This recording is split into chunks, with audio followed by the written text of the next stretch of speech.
സ്വാഗതം പറയുന്നതിനു വേണ്ടി സഖാവ് സ്വർണ്ണകുമാറിനെ ക്ഷണിക്കുന്നു. പ്രിയപ്പെട്ട സഖാക്കളെ, സുഹൃത്തുക്കളെ, നവലിബറൽ സാമ്പത്തിക നയങ്ങൾ രാജ്യത്ത് നടപ്പാക്കാൻ തുടങ്ങിയിട്ട് 3 പതിറ്റാണ്ടുകൾ പിന്നിടുകയാണ്. ജനജീവിതത്തിൻ്റെ സമസ്ത മേഖലകളെയും തകർത്തു കഴിഞ്ഞ ഈ നയങ്ങൾ ജനജീവിതത്തെ വളരെ സാരമായി ബാധിക്കുകയും ജീവിത നിലവാരം വളരെയധികം താഴ്ത്തുകയും അതുവഴി രാജ്യം എല്ലാ സൂചികകളിലെയും പുറകോട്ട് പോയി എന്നും ഇന്ന് ഇവിടെ ഉദ്ഘാടനം നിർവഹിച്ച സഖാവ് സീതാറാം യെച്ചൂരി തന്നെ ചൂണ്ടിക്കാണിച്ചതാണ്. തീർച്ചയായും ഈ നയങ്ങൾ നമ്മുടെ സംസ്ഥാനത്തെയും വളരെ ദോഷകരമായി ബാധിച്ചിട്ടുണ്ട്. നമ്മുടെ സംസ്ഥാനത്തിൻ്റെ സാമ്പത്തിക രംഗത്തിന് നട്ടെല്ലായ കാർഷിക മേഖലയെയും അതോടനുബന്ധിച്ച് മറ്റ് തൊഴിൽ മേഖലയെയും ഈ നയങ്ങൾ അപ്പാടെ തകർത്തെറിഞ്ഞു കഴിഞ്ഞു. ഇതോടൊപ്പം തന്നെ കേന്ദ്ര സർക്കാർ നടപ്പാക്കുന്ന നയങ്ങൾ ഫെഡറൽ തത്വങ്ങളെ ആകെ തകിടമറിക്കുകയും സംസ്ഥാനത്തിൻ്റെ സാമ്പത്തിക ഭദ്രതയെ തന്നെ തകരാറാക്കുകയും ചെയ്ത ഒരു സ്ഥിതിവിശേഷം കൂടിയുണ്ട്. വികസന പ്രവർത്തനങ്ങളും സാമൂഹ്യ സുരക്ഷാ പദ്ധതികളും നടപ്പാക്കാനാവാതെ സാമ്പത്തിക ഞെരുക്കം അനുഭവപ്പെടുന്ന സംസ്ഥാനത്തെ വായ്പ എടുക്കാൻ പോലും അനുവദിക്കാത്ത വിധത്തിലുള്ള നിയന്ത്രണങ്ങളുമായി സർക്കാർ വരിഞ്ഞു കെട്ടുകയാണ്. ഇടതുപക്ഷ സർക്കാരിനെ തകർക്കുക എന്ന ഈ ലക്ഷ്യം വെച്ച് നടത്തുന്ന ഈ നയങ്ങളൊക്കെ തന്നെ അതിന് ബദലായിട്ടുള്ള ജനകീയ ബദലുകൾ ഉയർത്തിക്കൊണ്ടാണ് കേരള സംസ്ഥാനം നേരിടുന്നത്. നമുക്കറിയാം, 2 മഹാപ്രളയങ്ങളും കോവിഡ് മഹാമാരിയും ചുഴറ്റിയറിഞ്ഞ സംസ്ഥാനത്തിൻ്റെ സമ്പദ് വ്യവസ്ഥയെ ഒട്ടും തകരാതെ കാത്തുരക്ഷിക്കുകയും ജനജീവിതത്തെ സ്തംഭിപ്പിക്കാതെ മുന്നോട്ട് പോവുകയും ചെയ്ത നയങ്ങളാണ് ഈ കേരള സംസ്ഥാനത്ത് നടപ്പാക്കിയത്. ഈ ബദലുകൾ ലോകമാകെ അതീവ ശ്രദ്ധയോടെ വീക്ഷിച്ചു വരികയുമാണ്. ഈ സാഹചര്യത്തിലാണ് ഈ എംഎസ് സ്മൃതിയുടെ ഇന്ന് പുതിയ സെഷനിൽ നവ ഉദാരവൽക്കരണവും കേരളത്തിൻ്റെ സമ്പദ് വ്യവസ്ഥയും എന്ന ഒരു സെഷൻ ഉൾപ്പെടുത്തിയിട്ടുള്ളത്. ഈ ജനകീയ ബദലുകൾ നടപ്പാക്കുകയും അത് ശക്തമായി മുന്നോട്ട് കൊണ്ടുപോവുകയും ചെയ്യുന്ന നേതാക്കളിൽ ഒരാളായ സഖാവ് തോമസ് ഐസക്കിനെയാണ് നമുക്ക് ഈ സെഷൻ കൈകാര്യം ചെയ്യാൻ ലഭിച്ചത് എന്നത് വളരെയധികം സന്തോഷകരമാണ്. മാർക്സിസം ലെനിനിസത്തിൻ്റെ സിദ്ധാന്തങ്ങൾ പ്രയോഗവൽക്കരിക്കുകയും മാത്രമല്ല നവ ഉദാര സാമ്പത്തിക നയങ്ങൾക്ക് ബദലുകളുണ്ട് എന്ന് ചൂണ്ടിക്കാണിച്ചു കൊടുക്കുകയും ചെയ്ത സഖാവ് ടി.എം. തോമസ് ഐസക് CPIM-ൻ്റെ കേന്ദ്ര കമ്മിറ്റി അംഗവും കേരളത്തിലെ മുൻ ധനകാര്യമന്ത്രിയുമാണ്. സഖാവിന് എംഎസ് സ്മൃതിയുടെ സംഘാടക സമിതിക്ക് വേണ്ടി ആദരപൂർവ്വം ഈ വേദിയിലേക്ക് ക്ഷണിക്കുന്നു. സെഷനിൽ അധ്യക്ഷത വഹിക്കുന്നത് കേരള സ്റ്റേറ്റ് കർഷക തൊഴിലാളി യൂണിയൻ്റെ ജനറൽ സെക്രട്ടറി സഖാവ് NR ബാലനാണ്. സഖാവ് ബാലേട്ടനെ സ്നേഹപൂർവ്വം സ്വാഗതം ചെയ്യുന്നു. നവ ഉദാരവൽക്കരണവും കാർഷിക പ്രതിസന്ധിയും എന്ന വിഷയത്തെ അധികരിച്ചുകൊണ്ട് സംസാരിക്കാൻ എന്ന് പ്ലാനിംഗ് ബോർഡിൻ്റെ vice chairman professor VK Ramachandran നമ്മളോട് സമ്മതിച്ചിരുന്നു. പക്ഷേ ചില അത്യാവശ്യ വ്യക്തിപരമായ കാര്യങ്ങളുള്ളതുകൊണ്ട് അദ്ദേഹത്തിന് ഇവിടെ പങ്കെടുക്കാൻ കഴിഞ്ഞിട്ടില്ല. എങ്കിലും നമ്മുടെ ക്ഷണം സ്വീകരിച്ചതിന് അദ്ദേഹത്തിൻ്റെ അഭാവത്തിൽ അദ്ദേഹത്തെ സ്വാഗതം ചെയ്യുന്നു. മേക്കിംഗ് ഇന്ത്യ എന്ന മിഥ്യ എന്ന വിഷയത്തെ അധികരിച്ചുകൊണ്ട് തിരുവനന്തപുരം CDS-ൻ്റെ പ്രൊഫസർ R. നാഗരാജ് ഈ സെഷനിൽ സംബന്ധിച്ച് നമ്മൾ സംസാരിക്കുന്നുണ്ട്. സഖാവ് നാഗരാജനെ ആദരപൂർവ്വം ക്ഷണിച്ചുകൊള്ളുന്നു. ഈ സെഷനിൽ നന്ദി പറയുന്നത് കേരള NGO യൂണിയൻ്റെ നേതാവ് സഖാവ് KV പ്രഫുലാണ്. സഖാവ് പ്രഫുലിനെ സ്നേഹപൂർവ്വം ക്ഷണിക്കുന്നു. ഇവിടെ എത്തിച്ചേർന്ന മുഴുവൻ സഖാക്കളെയും സുഹൃത്തുക്കളെയും പ്രതിനിധികളെയും ഒരിക്കൽ കൂടി ഹാർദമായി സ്വാഗതം ചെയ്തുകൊണ്ട് ഈ യോഗത്തിൻ്റെ അധ്യക്ഷത വഹിക്കുന്നതിന് വേണ്ടി ബാലേട്ടനോട് അഭ്യർത്ഥിക്കും. കേരള സ്റ്റേറ്റ് കർഷക തൊഴിലാളി യൂണിയൻ ജനറൽ സെക്രട്ടറി സഖാവ് NR ബാലൻ അധ്യക്ഷ പ്രസംഗത്തിനായി ക്ഷണിക്കുന്നു. സഖാക്കളെ, എംഎസ് സ്മൃതിയുടെ 3ാമത് സെഷൻ ഇവിടെ ആരംഭിക്കുകയാണ്. നവ കേരള ഉദാരവൽക്കരണവും കേരളത്തിലെ സമ്പദ് വ്യവസ്ഥയും എന്ന വിഷയത്തെ അധികരിച്ചുകൊണ്ട് ഇവിടെ സംസാരിക്കുന്നതിന് വേണ്ടി ബഹുമാന്യനായ ഡോക്ടർ തോമസ് ഐസക്കിനെ ഞാൻ സ്നേഹപൂർവ്വം ക്ഷണിക്കുന്നു.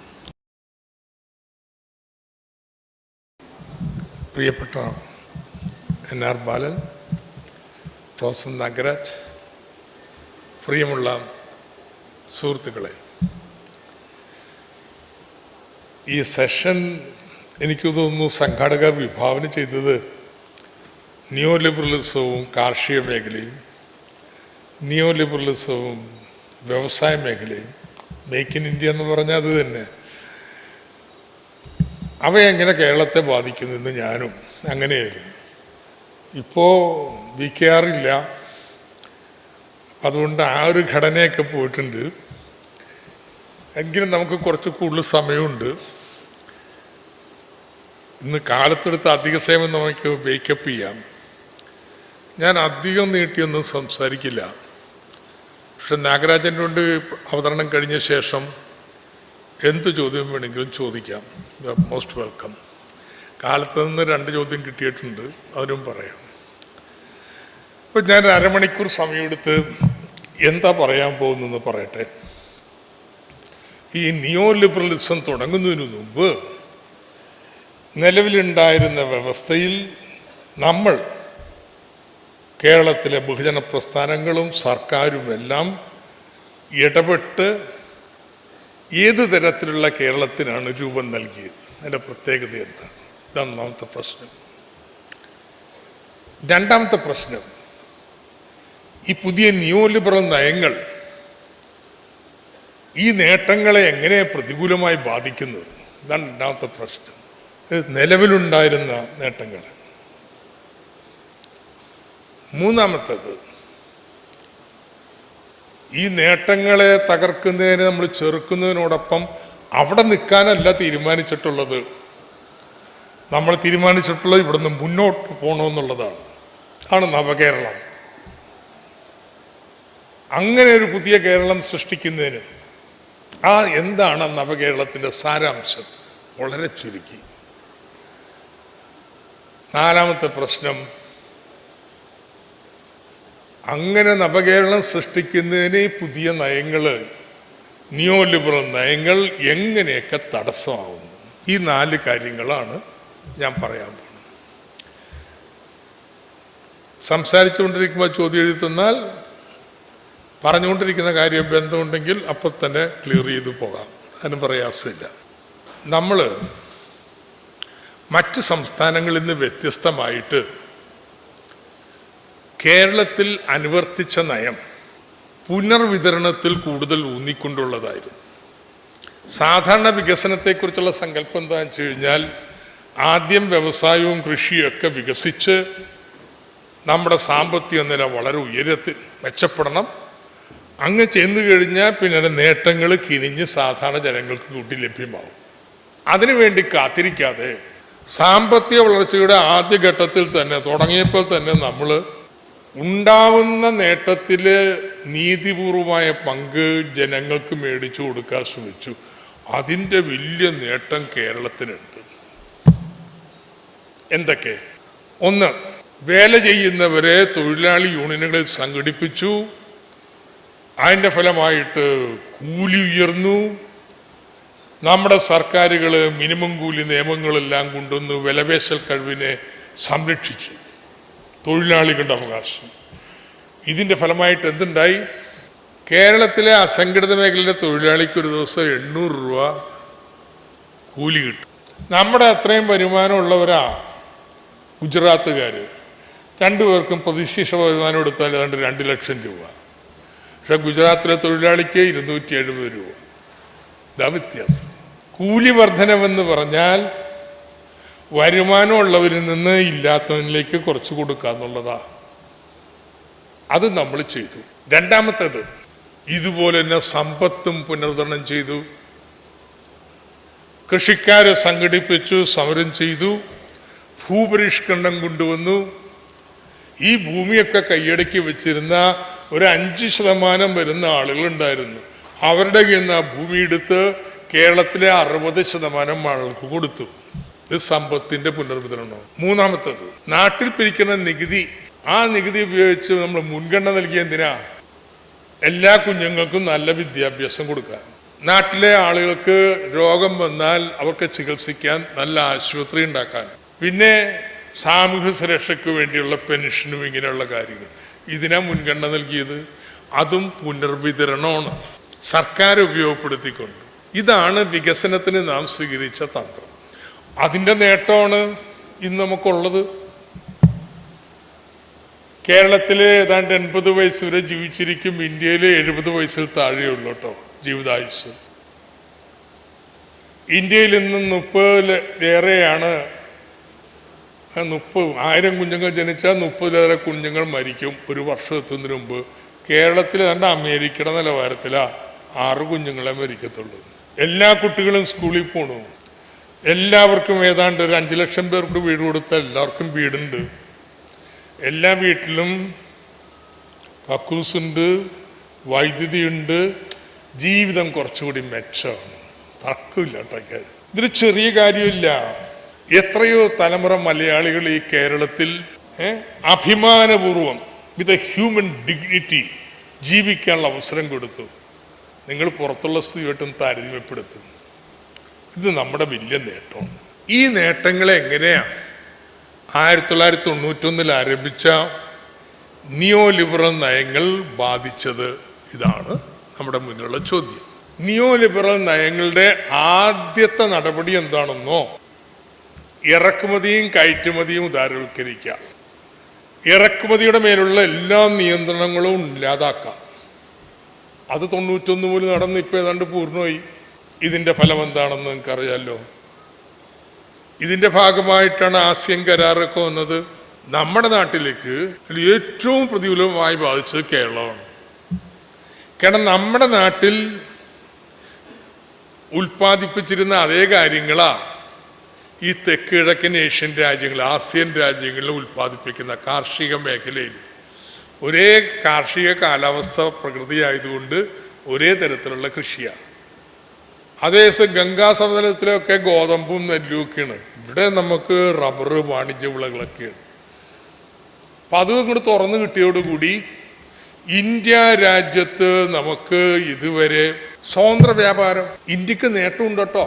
ഇന്ത്യയുടെ ചില വ്യവസായങ്ങൾക്ക്, സോഫ്റ്റ്വെയർ ഇൻഡസ്ട്രിക്ക് ആ സേവനങ്ങളൊക്കെ കയറ്റുമതി ചെയ്യാനായിട്ട് വളരെ എളുപ്പമായി തീർന്നു. കയറ്റുമതി വർദ്ധിച്ചു. ആ നേട്ടമൊക്കെ ഇന്ത്യക്ക് കിട്ടിയപ്പോൾ അതിന് കൊടുത്ത വില എന്താ? കേരളത്തിലെ കൃഷിയോട് മത്സരിക്കുന്ന ഉൽപ്പന്നങ്ങൾ ഇറക്കുമതി ചെയ്യാനുള്ള സ്വാതന്ത്ര്യം. കേരളത്തിൻ്റെ ചെലവിൽ ബാക്കി ഇന്ത്യൻ പ്രദേശങ്ങൾക്ക് നേട്ടം ഉണ്ടാക്കുന്ന പരിപാടിയാണ്. ഒരു പരിധി വരെ, പൂർണ്ണമായിട്ടല്ല. ഇറക്കുമതി മൂലം കൃഷിക്കുമൊക്കെ പൊതുവിൽ നഷ്ടമുണ്ടായിട്ടുണ്ട്. ഇപ്പോഴേ ഏറ്റവും വലിയ നഷ്ടം നോക്കാം. ഇത് വലുതായിട്ട് നമ്മുടെ വളർച്ചയെ ബാധിച്ചു. ശരിക്കും പറഞ്ഞാലേ 80കളുടെ അവസാനം മുതൽ 90കളുടെ ഒരു മധ്യം വരെയും ആസിയൻ കരാർ വരുന്നവരെയും നമ്മുടെ കാർഷിക മേഖല 8% വെച്ച പ്രതിവർഷം വളരുന്നു. അത്ഭുതകരമായ വളർച്ചയായിരുന്നു കേട്ടോ. അതിക്ക് മുമ്പ് വളരെ പതുക്കെയായിരുന്നു. വളരെ പതുക്കെയാനുള്ള കാരണം വെച്ച് കഴിഞ്ഞാൽ ഭൂപരിഷ്കരണം കഴിഞ്ഞപ്പോൾ ഈ പുരയിടങ്ങളിലൊക്കെ റബ്ബറെല്ലാം വെച്ചു, തെങ്ങ് വെച്ചു. അതെല്ലാം കായ്ക്കാൻ വേണ്ടി 6-7 വർഷം എടുക്കുമല്ലോ. അപ്പോൾ ആ ഇടക്കാല വേളയിൽ ഉൽപ്പാദനം കുറഞ്ഞിരിക്കും. അതൊക്കെ ഫലഭൂയിഷ്ഠിയം വന്നു. അങ്ങോട്ട് ഉൽപ്പാദനം കുതിച്ച് 8% വെച്ച് കൂടുമ്പോഴാണ് ഈ ആസിയൻ കരാറും കാര്യങ്ങളും വരുന്നത്. ടോപ്പ്. പിന്നെ നമ്മുടെ കൃഷിയുടെ നട്ടെല്ല് ഉയർന്നിട്ടില്ല. എന്നാലും സാമ്പത്തിക വളർച്ചയെ അങ്ങോട്ട് മൊത്തത്തിൽ പ്രതികൂലമായി ബാധിച്ചില്ല. എന്താ കാര്യം? ഗൾഫിൽ നിന്ന് വരുന്ന പണവരുമാനം കൂടിക്കൊണ്ടിരുന്നു. അതുകൊണ്ട് ആ പണം എന്ന് പറയുന്നത് ഈ 91-93 ആയപ്പോൾ നമ്മുടെ നാട്ടിൽ നമ്മളെല്ലാവരും കൂടി ഉണ്ടാക്കുന്ന സമ്പത്തിൻ്റെ, വരുമാനത്തിൻ്റെ ഒരു 1/3 വരും ഗൾഫിൽ നിന്ന് വരുന്നത്. അത്രയും പണം വന്നുകൊണ്ടിരുന്നുകൊണ്ട് ഈ കൃഷി തകർന്നതിൻ്റെ ക്ഷീണമൊന്നും മൊത്തത്തിൽ കാണാൻ കഴിയില്ല.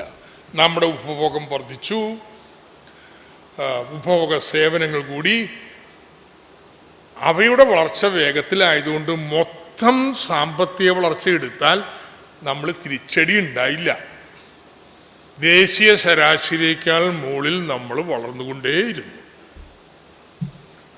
അപ്പോൾ പുതിയ നയങ്ങളുടെ ആദ്യത്തെ പ്രത്യാഘാതം കാർഷിക മേഖലയിലാണ്. രണ്ടാമത്തെ എന്ത് ചെയ്തു? ഇങ്ങനെ ഇറക്കുമതി ഉദാരവൽക്കരിച്ച് കഴിയുമ്പോൾ ഇറക്കുമതിയുടെ കുത്തനെ പോയി കൂടും. അപ്പോൾ അതെന്താ പരിഹാരം? അവർ പറഞ്ഞത്, അങ്ങനെ ഇറക്കുമതി കൂടുകയാണെങ്കിൽ പിന്നെ ചെയ്യേണ്ടത് നിങ്ങളുടെ വിനിമയ നിരക്ക് എത്ര രൂപ കൊടുത്താൽ ഡോളർ കിട്ടും അത് താത്തണം. ഡീവാലുവേഷൻ വേണം. അത് താത്തിക്കഴിഞ്ഞാൽ ഇറക്കുമതി ചെയ്യാൻ ചിലവ് കൂടും. അപ്പോൾ ആൾക്കാർ ഇറക്കുമതി കുറക്കും. അങ്ങനെ പറയണേ. അങ്ങനെ 16 രൂപ ഉണ്ടായിരുന്നുള്ളൂ ഒരു ഡോളറിന്. ഇപ്പം എത്രയാ? 78. അന്ന് 16 രൂപ കൊടുത്താൽ ഒരു ഡോളറിൻ്റെ സാധനം അമേരിക്കയിൽ നിന്ന് മേടിക്കുക. ഇന്ന് ആ സാധനം മേടിക്കാൻ വേണ്ടി 78 രൂപ കൊടുക്കണം. അങ്ങനെ നിലയില്ലാ കയത്തിലേക്ക് നമ്മുടെ രൂപ പോവുക. അപ്പം അവർ പറഞ്ഞു, ഓ ഇതിൻ്റെ അർത്ഥം എന്താണെന്നറിയാം, ആളുകളുടെ ഈ പണം കൂടുതലുണ്ട്, ഈ സർക്കാരൊക്കെ ആവശ്യത്തിന് ചെലവഴിച്ചുകൊണ്ടിരിക്കുകയാണ്. അങ്ങനെയാണ് സർക്കാരിൻ്റെ ചെലവിനെ നിയന്ത്രിക്കാനുള്ള നിയമങ്ങൾ, FRBM നിയമങ്ങൾ, ധന ഉത്തരവാദിത്വ നിയമങ്ങൾ വന്നത്. ആ നിയമത്തിന് 2 പ്രമാണങ്ങളാണ് ഉള്ളത്. ഒന്നാമത്തെ പ്രമാണം റവന്യൂ കമ്മി 0. എന്താ റവന്യൂ കമ്മി 0 വെച്ചാൽ അർത്ഥം? റവന്യൂ വരുമാനം എന്ന് വെച്ചാൽ നികുതി വഴി കിട്ടുന്ന വരുമാനമാണ്. ആ വരുമാനത്തിൻ്റെ പ്രത്യേകത എന്താ? വരുമാനം കിട്ടി, പക്ഷെ ഭാവിയിലൊരു ബാധ്യതയില്ല. നികുതിദായകന് നാളെ തിരിച്ചു കൊടുക്കണോ പണം? വേണ്ട. ബാധ്യതയൊന്നും സൃഷ്ടിക്കാത്തതാണ് റവന്യൂ വരുമാനം എന്ന് പറയുന്നത്. അതുപോലെ തന്നെ നമ്മുടെ ശമ്പളം, പെൻഷൻ, പലിശ, ഇങ്ങനെയൊക്കെയുള്ള ചെലവുകൾ, ഇത്തരത്തിലെ ചെലവുകൾ ഒരു ആസ്തിയും സൃഷ്ടിക്കുന്നില്ല, ഒരു അസറ്റും ക്രിയേറ്റ് ചെയ്യുന്നില്ല. ചെലവാക്കിയാൽ തീർന്നു, അത് പോയി, ആ രൂപയാണ്. അതുകൊണ്ട് പുതിയ പ്രമാണം എന്താണെന്ന് വെച്ചാൽ, ബാധ്യത സൃഷ്ടിക്കാത്ത വരുമാനം കൊണ്ട് ആസ്തി സൃഷ്ടിക്കാത്ത ചെലവുകൾ നടത്താൻ പാടും. കടം മേടിക്കുമ്പോൾ ബാധ്യതയുണ്ട്, നാളെ പണം തിരിച്ചു കൊടുക്കണം. അത് മേടിച്ചിട്ട് നാളെ ആസ്തി ഉണ്ടാക്കാത്ത ചെലവുകൾക്ക് ഉപയോഗിച്ചാൽ അത് കുഴപ്പമാണ്. കാരണം കടം തിരിച്ചു കൊടുക്കാൻ പിന്നെ വരുമാനം ഉണ്ടാവില്ല. അതുകൊണ്ട് ഒന്നാമത്തെ പ്രമാണം ഇതാണ്, റവന്യൂ കമ്മി പാടില്ല. നമ്മുടെ വരവും ചെലവും ഒപ്പിച്ചു പോകും. കടം മേടിച്ചോളൂ, അതിന് നിയമമുണ്ട് കേട്ടോ, അത് തന്നെ പറയാം. പക്ഷെ അത് റോഡ്, പാലം, കെട്ടിടം ഇതൊക്കെ നിർമ്മിക്കാൻ വേണ്ടിയാണ് വേണ്ടത്. ഈ ഒന്നാം പ്രമാണം നമ്മളെങ്ങനെ ബാധിക്കുക കേരളത്തെ? ഇതാണ് പ്രശ്നം. ഇത് ഗൗരവമായിട്ടുള്ള കാര്യമാണ് കേട്ടോ. നമ്മൾ മറ്റ് സംസ്ഥാനങ്ങളൊക്കെ വലിയ ഡാമുകളും റോഡുകളും ഒക്കെ പണിതപ്പോൾ നമ്മൾ മനുഷ്യന്മാരിൽ നിക്ഷേപിക്കാനാണ് തീരുമാനിച്ചത്. വിദ്യാഭ്യാസത്തിൽ, ആരോഗ്യത്തിൽ, ഇതിലൊക്കെയാണ്. ഒരു ഡാം പണിത് കഴിഞ്ഞാൽ പിന്നെ ചിലവില്ല. ഭാവിയിൽ ഡാമിന് മഴ പെയ്യുമ്പോൾ വെള്ളം നിറഞ്ഞോളും, നിങ്ങൾ വെള്ളം ജലസേനത്തിനോ വൈദ്യുതി ഉണ്ടാക്കാനോ ഉപയോഗിക്കാം. ഡാമിന് പകരം നിങ്ങൾ 100 കോളേജ് ഉണ്ടാക്കണമെങ്കിലോ എല്ലാ വർഷവും ശമ്പളം കൊടുക്കണ്ടേ? ആവർത്തന ചെലവ് കൂടും. നമ്മുടെ നിക്ഷേപം മുഴുവൻ മനുഷ്യരിലായിരുന്നു. അവർക്ക് വേണ്ടുന്ന വിദ്യാഭ്യാസത്തിന്, ആരോഗ്യത്തിലൊക്കെ ആയിരുന്നു. അതുകൊണ്ട് നമ്മുടെ റവന്യൂ ചെലവ്, കോളേജ് തുടങ്ങിയാൽ പിന്നെ അധ്യാപന ശമ്പളം കൊടുക്കണ്ടേ, സ്കൂൾ തുടങ്ങിയാൽ അധ്യാപന ശമ്പളം കൊടുക്കണ്ടേ, ആശുപത്രി തുടങ്ങിയാൽ നേഴ്സിനും ഡോക്ടർക്കും ശമ്പളം കൊടുക്കണ്ടേ. അപ്പോൾ അവർക്ക് വേണ്ടി അത്തരം ചെലവുകളാണ് നമ്മുടേത്. കടം മേടിക്കുന്ന പണവും പകുതി ഇതിനാ ചെലവാക്കണേ. പണ്ട് അങ്ങനെയാണ് സ്കൂളിലൊക്കെ പണം ഉണ്ടായിക്കൊണ്ടിരുന്നത്. അത് പാടില്ല. ബാക്കി ഇന്ത്യയിലെ സംസ്ഥാനങ്ങളൊക്കെ ഏതാണ്ട് ഈ നയം അംഗീകരിച്ചിട്ടുണ്ട്. കേരളം മാത്രം സംഭവിച്ചിട്ടില്ല. സമ്മതിച്ചാൽ പിന്നെ നമ്മുടെ സ്കൂളില്ല, നമ്മുടെ ഈ ആശുപത്രി ഇങ്ങനത്തെ ഇല്ല. എങ്കിലും ഈ റവന്യൂ കമ്മി ഇങ്ങനെ കൂട്ടിക്കൊണ്ടുപോയി കടം മേടിക്കണം മുഴുവൻ ഇന്ന് ചിലവാക്കാൻ പറ്റത്തില്ല കേട്ടോ. അത്രയും വന്നാൽ പിന്നെ കേന്ദ്ര സർക്കാരിൻ്റെ കയ്യിൽ വലിയ ആയുധങ്ങളൊക്കെ ഉണ്ട്. വകുപ്പ് 252, വകുപ്പ് 257 ഇഷ്യൂ ഡയറക്റ്റീവ്സ്, നിങ്ങൾ നിയമം തെറ്റിക്കണമെന്ന് പറഞ്ഞ്. പിന്നെ അനുസരിച്ചില്ലെങ്കിൽ 365 വകുപ്പുണ്ട്, നമ്മളെ പിരിച്ചുവിടാം. അപ്പോൾ അങ്ങനെയൊക്കെ ഉള്ളതുകൊണ്ട് വകുപ്പുകളൊക്കെ ഏറെയുണ്ട് അവരുടെ കയ്യിൽ. അപ്പം നമ്മുടെ മുന്നിലുള്ള പ്രശ്നം ഇതാണ്. ഈ കഴിഞ്ഞ കാലത്തെ സാമൂഹ്യക്ഷേമ നിക്ഷേപം അതെങ്ങനെ നിലനിർത്താം, അതിൻ്റെ ഗുണനിലവാരം ഉയർത്തണം. എല്ലാവർക്കും വിദ്യാഭ്യാസമൊക്കെ കഴിഞ്ഞപ്പോൾ പഴയ പള്ളിക്കൂടം പോരാ, പുതിയ നല്ല വേണമെങ്കിൽ കാശ് കൊടുത്തോളാം, എന്നാൽ നിങ്ങളുടെ പള്ളിക്കൂടം ഞങ്ങൾക്ക് വേണ്ട എന്നല്ലേ ഇടത്തരക്കാർ ചിന്തിക്കുന്നത്. ആകെ ഒരു കൊച്ചുള്ള അതിന് നല്ല വിദ്യാഭ്യാസം കൊടുക്കണമെന്നല്ലേ. പണ്ടില്ലാത്ത രോഗങ്ങൾ വരികയാണ്. മനുഷ്യന്മാർ 80 വയസ്സ് ജീവിച്ചിരിക്കുമ്പോൾ പണ്ടില്ലാത്ത രോഗം വരില്ലേ? പണ്ട് നമ്മൾ കേരളം ഉണ്ടാക്കിയപ്പോൾ 47-ആം വയസ്സിൽ മരിച്ചു പോകും കേട്ടോ. മഹാരാജാവും ആ കാലത്ത് തന്നെ മരിക്കുമായിരുന്നു. ചിലർ പറയും പണ്ടത്തെ കാലം വരുന്ന വലിയൊരു കാലം, മനുഷ്യനൊക്കെ നല്ല ഓർഗാനിക് ഭക്ഷണമൊക്കെ കഴിച്ച് എത്ര സുന്ദരമായിട്ട് നടന്നിരുന്നു. എവിടെ 47-ആം വയസ്സിൽ മരിച്ചു പോയിരുന്നു കേട്ടോ. ഇപ്പം 80 വരെ ജീവിച്ചിരിക്കുന്നുണ്ട്. പക്ഷെ പുതിയ പ്രശ്നങ്ങളുണ്ടാവും. അതെങ്ങനെ കൈകാര്യം ചെയ്യും ആണ് പ്രശ്നം. പുതിയ നയം നമ്മൾ ഇതുവരെ പിന്തുടർന്ന പാതയൊക്കെ ഒരു വെല്ലുവിളിയായിട്ട് മാറി. ഇങ്ങനെ വന്നപ്പോഴാണ് ഈ പുതിയ നിയോ ലിബറൽ നയങ്ങൾ തുടങ്ങിയ ശേഷം 6-7 വർഷം കഴിഞ്ഞപ്പോൾ EMSൻ്റെ നേതൃത്വത്തിൽ നമ്മൾ ജനകീയാസൂത്രണം ആരംഭിച്ചു. ഇതിനുള്ള ഈ ഗുണനിലവാരം ഉയർത്താൻ വേണ്ടി അത്രയും പണമായിട്ട് നമുക്കങ്ങനെ മുടക്കാൻ പറ്റില്ല. താഴേക്ക് അധികാരവും ഉള്ള പണവും നൽകാം. നമ്മുടെ കുഞ്ഞുങ്ങൾ പഠിക്കാൻ പോണ സ്കൂള്, നമ്മൾ പോണ ആശുപത്രി, അത് മെച്ചപ്പെടുത്താൻ വേണ്ടി എന്തൊക്കെ വേണമെന്ന് ഓരോ പ്രദേശത്തെയും ആളുകളെ പങ്കാളികളാക്കിക്കൊണ്ട് ആസൂത്രണം ചെയ്യുക. താഴത്തുനിന്നും കൂടി വിഭവങ്ങൾ അമാരിക്കുക. സ്വകാര്യവൽക്കരണമല്ല, പങ്കാളിത്തം ഉറപ്പുവരുത്തുന്നു. Not to privatisation but participation. നമ്മളതിന് ഉത്തരം കണ്ടെത്തിയത് അങ്ങനെയാണ്. അതിനിടയിൽ സർക്കാരിൻ്റെ വേറൊരു തീരുമാനമുണ്ട്, അതിലേക്ക് ഞാൻ വരാം. വായ്പയെക്കുറിച്ച് ഇപ്പം തന്നെ പറഞ്ഞേക്കാം.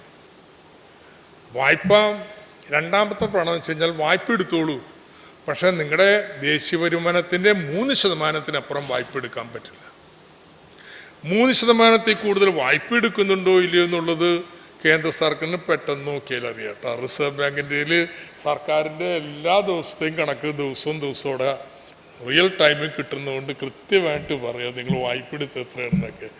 3% കൂടുതലിട്ട് കഴിഞ്ഞിട്ടുണ്ടെങ്കിൽ പിന്നെ അടുത്ത വർഷം അത് വെട്ടിക്കുറക്കും. അതുകൊണ്ട് പറ്റിക്കാനൊന്നും പറ്റില്ല. അപ്പോൾ ഈ 3% കേന്ദ്രത്തിന് ഈ നിയമം ബാധകമെന്നാണ്. അവർ പാലിക്കാറൊന്നുമില്ല ഒരു കാലത്ത്. നമ്മൾ സംസ്ഥാനങ്ങൾ പേടിയുള്ളതുകൊണ്ട് കേന്ദ്രത്തിന് അനുവാദം വേണം വായ്പ എടുക്കാൻ. അതുകൊണ്ട് നമുക്ക് വേറെ വഴിയൊന്നുമില്ല. കേന്ദ്രം പിന്നെ അവർ തീരുമാനിക്കുന്നതല്ലേ. എങ്കിലും കാര്യങ്ങൾ നടത്തിക്കൊണ്ടുപോണ്ടേ. ഈ 3% വായ്പ കൊണ്ട് മാത്രം കഴിയില്ലല്ലോ. ആൾക്കാർ ചോദിക്കും, വരുമാനം നിങ്ങൾ കൂട്ടിക്കൂടെ? റവന്യൂ വരുമാനം, അതിന് GST വന്ന് നമ്മുടെ നികുതി ഉള്ളത് അവിടെയും പോയി. അവരൊരു ഇളവും തരാൻ തയ്യാറല്ല. നമ്മുടെ പ്രളയം വന്നപ്പോൾ 1% നമ്മൾ സെസ് ഏർപ്പെടുത്തിയില്ലേ? ലോകം വല്ല ഇടിഞ്ഞു വീണോ? അതുകൊണ്ട് നമ്മളെപ്പോഴും ബാധിക്കാം. കേന്ദ്രത്തിൻ്റെ നികുതി നിങ്ങൾ തീരുമാനിക്കും, സംസ്ഥാനത്തിൻ്റെ നികുതി CGST കേന്ദ്രത്തിന്, SGST സംസ്ഥാനത്തിന്. അതിൽ 1% കൂട്ടാനും കുറക്കാനെങ്കിലും അനുവാദം എന്താ? സമ്മതിച്ചിട്ടില്ല. ഇപ്പോൾ സുപ്രീം കോടതി ഒരു വിധി പാസ്സാക്കിയിട്ടുണ്ട്. കേന്ദ്രത്തിനുള്ള പോലെ സംസ്ഥാനത്തിന് അധികാരമുണ്ട്, GST കൗൺസിൽ പറഞ്ഞുകൊണ്ട് നടപ്പാവണമെന്നില്ല എന്ന് വരേണ്ടിയിരിപ്പുണ്ട്. അപ്പം അതുപയോഗിച്ച് നമുക്ക് ഒത്തീർപ്പിലെത്തി കുറച്ച് അധികാരം കിട്ടുമെന്ന് നമുക്ക് നോക്കണം. എന്നാൽ ഇപ്പം നമ്മുടെ റവന്യൂ ഒന്നും കൂട്ടാൻ പറ്റത്തില്ല. പിന്നുള്ള എന്താണോ കേന്ദ്രം തരുന്നതാ. അതിന് ഫിനാൻസ് കമ്മീഷനാണ് തീരുമാനം എടുക്കുന്നത്. ആ ഫിനാൻസ് കമ്മീഷൻ 10ാം ഫിനാൻസ് കമ്മീഷൻ്റെ കാലത്ത് 3.9% കേരളത്തിൻ്റെ വിഹിതം താഴെ കൊടുക്കുന്ന നികുതിയിൽ. ഇപ്പോഴത്തെ ലേറ്റസ്റ്റ് കമ്മീഷൻ പ്രകാരം 1.9%. 3.9 1.9. അപ്പം അതും പോയി. പിന്നൊരാശയം ഉണ്ടായിരുന്നു. എന്താ? ഈ പ്ലാൻ ഉണ്ടായിരുന്നു. ഈ പ്ലാനിങ് കമ്മീഷനിൽ വലിയ വലിയ വിദ്വാന്മാരൊക്കെ ഇരിക്കണേ. അപ്പോൾ എല്ലാ സംസ്ഥാനങ്ങളോടും ചർച്ച ചെയ്താണ് അവിടെ കാര്യങ്ങളൊക്കെ തീരുമാനിക്കുന്നത്. അപ്പം അതിൻ്റെ ഒരു വിഹിതം കിട്ടുമായിരുന്നു. അതിന് ഗാഡ്ഗിൽ എന്ന് പറയുന്ന ഒരു വിദ്വാൻ ഉണ്ടാക്കിയിട്ടുള്ള ഫോർമുലയൊക്കെ ഉണ്ട്. ഇപ്പോൾ പ്ലാൻ അവസാനിപ്പിച്ചു. എന്നിട്ട് ഈ ലക്ഷക്കണക്കിന് കോടി രൂപ എങ്ങനെ? അത് മോഡിക്ക് ഇഷ്ടമുള്ളവർക്ക് കൊടുക്കും. മോഡി പോയിട്ട് യു പിയിൽ ഇതേ പ്രൊജക്റ്റുകൾ ഉദ്ഘാടനം ചെയ്യണു. ഇതേ 30,000 കോടി രൂപയുടെ പ്രൊജക്റ്റ് ഇതെവിടെ ഗുജറാത്തിൽ മിനിഞ്ഞാന്ന് ഉദ്ഘാടനം ചെയ്യുന്നു, ആസാമിൽ ഉദ്ഘാടനം ചെയ്തു. കേരളത്തിൽ വന്നിട്ട് വല്ല ഉദ്ഘാടനം ചെയ്തിട്ടുണ്ടോ? നമ്മളിങ്ങനെ വലിയ ഞെരുക്കാണ്. ഇതാണ് പുതിയ നയം ഞെരുക്കാന്ന് പറഞ്ഞത്. അപ്പം നമ്മളിത് പിടിച്ചു നിൽക്കുക. ജനകീയ ആസൂത്രണം വെച്ച് പഞ്ചായത്തിന് അവിടെ കൂടിയൊക്കെ നന്നായും ചെയ്തു. നമ്മുടെ സ്കൂൾ നന്നായില്ലേ, നമ്മുടെ ആശുപത്രി നന്നായില്ലേ, നമ്മുടെ ചെറുത്തുനിൽപ്പ്, നമ്മുടെ പ്രതിരോധം എന്ന് പറയുന്ന ഇതാണ്. ഇങ്ങനെ പണം വായ്പയായിട്ട് എടുക്കാൻ പറ്റാത്തതുകൊണ്ട് കേന്ദ്രമായാലും സംസ്ഥാനമായാലും ഈ വായ്പ ഇനത്തിൽ പെടാത്ത ക്യാപിറ്റൽ റെസീറ്റ്സ് കണ്ടെത്തണം. വായ്പയിൽ പെട്ടാലേ പിടിക്കുള്ളൂ. വായ്പയിൽ പെടാത്തത് നമ്മുടെ പൊതുമേഖല വിറ്റാൽ ക്യാപിറ്റൽ റെസീറ്റാണ്, റവന്യൂ റെസീറ്റ് അല്ല. പക്ഷേ വായ്പയല്ല, നോൺ ഡെറ്റ് ക്രിയേറ്റിംഗ് ക്യാപിറ്റൽ റെസീറ്റാണ്. അതുകൊണ്ടാണ് ഈ കേന്ദ്രം വിറ്റുകൊണ്ടിരിക്കുന്ന പൊതുമേഖല.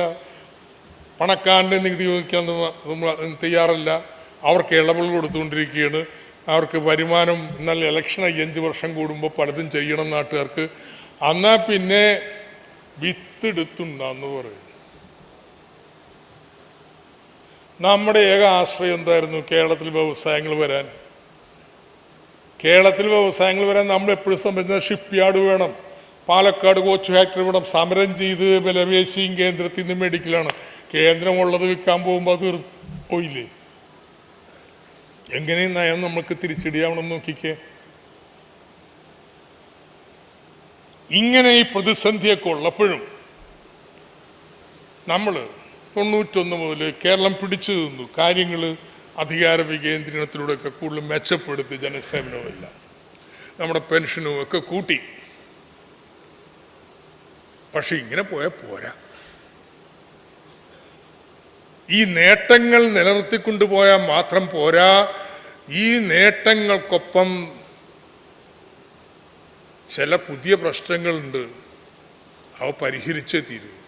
ഏറ്റവും വലിയ പ്രശ്നം, നമ്മൾ വിദ്യാഭ്യാസം എല്ലാം കൊടുത്തതിൻ്റെ ഫലമായിട്ട് അഭ്യസ്തവിദ്യരുടെ എണ്ണം കൂടുതല. അവർക്ക് പറ്റിയ തൊഴിൽ കേരളത്തിൽ ഉണ്ടാവണില്ല. നല്ല വരുമാനമുള്ള ഉദ്യോഗങ്ങൾ കേരളത്തിൽ ഉണ്ടാവുന്നില്ല. പണ്ട് പ്ലാനൊക്കെ ഉണ്ടായിരുന്നെങ്കിൽ കേന്ദ്ര സർക്കാരിന് മുമ്പിൽ സമരം ചെയ്ത് ലൈസൻസ് വേണമല്ലോ വ്യവസായം തുടങ്ങാൻ. എന്നാൽ കേരളത്തിലേക്ക് 2 ലൈസൻസ് ഇരിക്കട്ടെ. ലൈസൻസിങ് പോയി, പൊതുമേഖലയും പോയി. അപ്പോൾ നമുക്ക് അവിടുത്തെ മുതലാളിമാരെ ക്ഷണിച്ച് ആകർഷിച്ചു കൊണ്ടുവരണം. അവർ പറയുന്നതെന്നറിയാമോ? ഗുജറാത്തിൽ അവിടെ 5 വർഷത്തേക്ക് വ്യവസായം തുടങ്ങിയാൽ പിന്നെ യൂണിയനില്ല, എല്ലാവരും ടെമ്പററി മതി. നിങ്ങളുടെ കേരളത്തിൽ പറ്റുമോ? പറ്റൂല. നമുക്ക് കളയാൻ പറ്റുമോ? നമ്മുടെ കഴിഞ്ഞ കാല പാരമ്പര്യമല്ലേ, ജനാധിപത്യ അവകാശമല്ലേ, അതൊന്നും വേണ്ടെന്ന് വെക്കാൻ പറ്റത്തില്ല. പാരിസ്ഥിതിക നിയമങ്ങളിൽ ഇളവ് നൽകാൻ പറ്റത്തില്ല. അപ്പൊ പിന്നെ എങ്ങനെയാണ് ഈ മൂലധനത്തെ അങ്ങോട്ട് ആകർഷിക്കുക? പൊതുമേഖലയും കൂടി ഇല്ലെങ്കിൽ ഇവിടെ ഈ വ്യവസായങ്ങൾ വേണം. ഇല്ലെങ്കിലേ കുറച്ച് കഴിയുമ്പോൾ പുതിയ തലമുറ പറയും, ഇവരൊക്കെ നല്ല മനുഷ്യന്മാരാണ് കേട്ടോ, കമ്മ്യൂണിസ്റ്റുകാരൊക്കെ കേരളത്തിൽ എല്ലാവർക്കും വിദ്യാഭ്യാസം കൊടുത്തു, ആരോഗ്യം കൊടുത്തു, ഇതൊക്കെ ചെയ്തു. പക്ഷേ ഇനിയിപ്പോൾ വേണ്ട തൊഴിലാണ്. അതിന് അവർക്കൊരു പരിപാടിയില്ല. അതുകൊണ്ട് അവർക്ക് വിപ്ലവം കഴിഞ്ഞ പരിപാടിയുള്ളൂ. അതുവരെ ഞങ്ങൾ വേറെ നോക്കട്ടെ എന്ന് പറയത്തില്ല ന്യായമായിട്ട്. അതുകൊണ്ട് ഈ നിയോ ലിബറൽ ചട്ടക്കൂടിൽ തന്നെ നിന്നുകൊണ്ട് നമ്മുടെ ഈ യുവജനങ്ങളുടെ ഈ പുതിയ ആവശ്യത്തിന് പരിഹാരം കണ്ടെത്തണം. ആ പരിഹാരം കാണണമെങ്കിൽ നമുക്ക് മറ്റൊന്നും ചെയ്യാൻ പറ്റില്ല. ഇവിടുത്തെ കോർപ്പറേറ്റുകളോടും ബാക്കിയുള്ളവരോടും പറയണം, കേരളത്തിൽ വന്നോളൂ, നിക്ഷേപിച്ചോളൂ,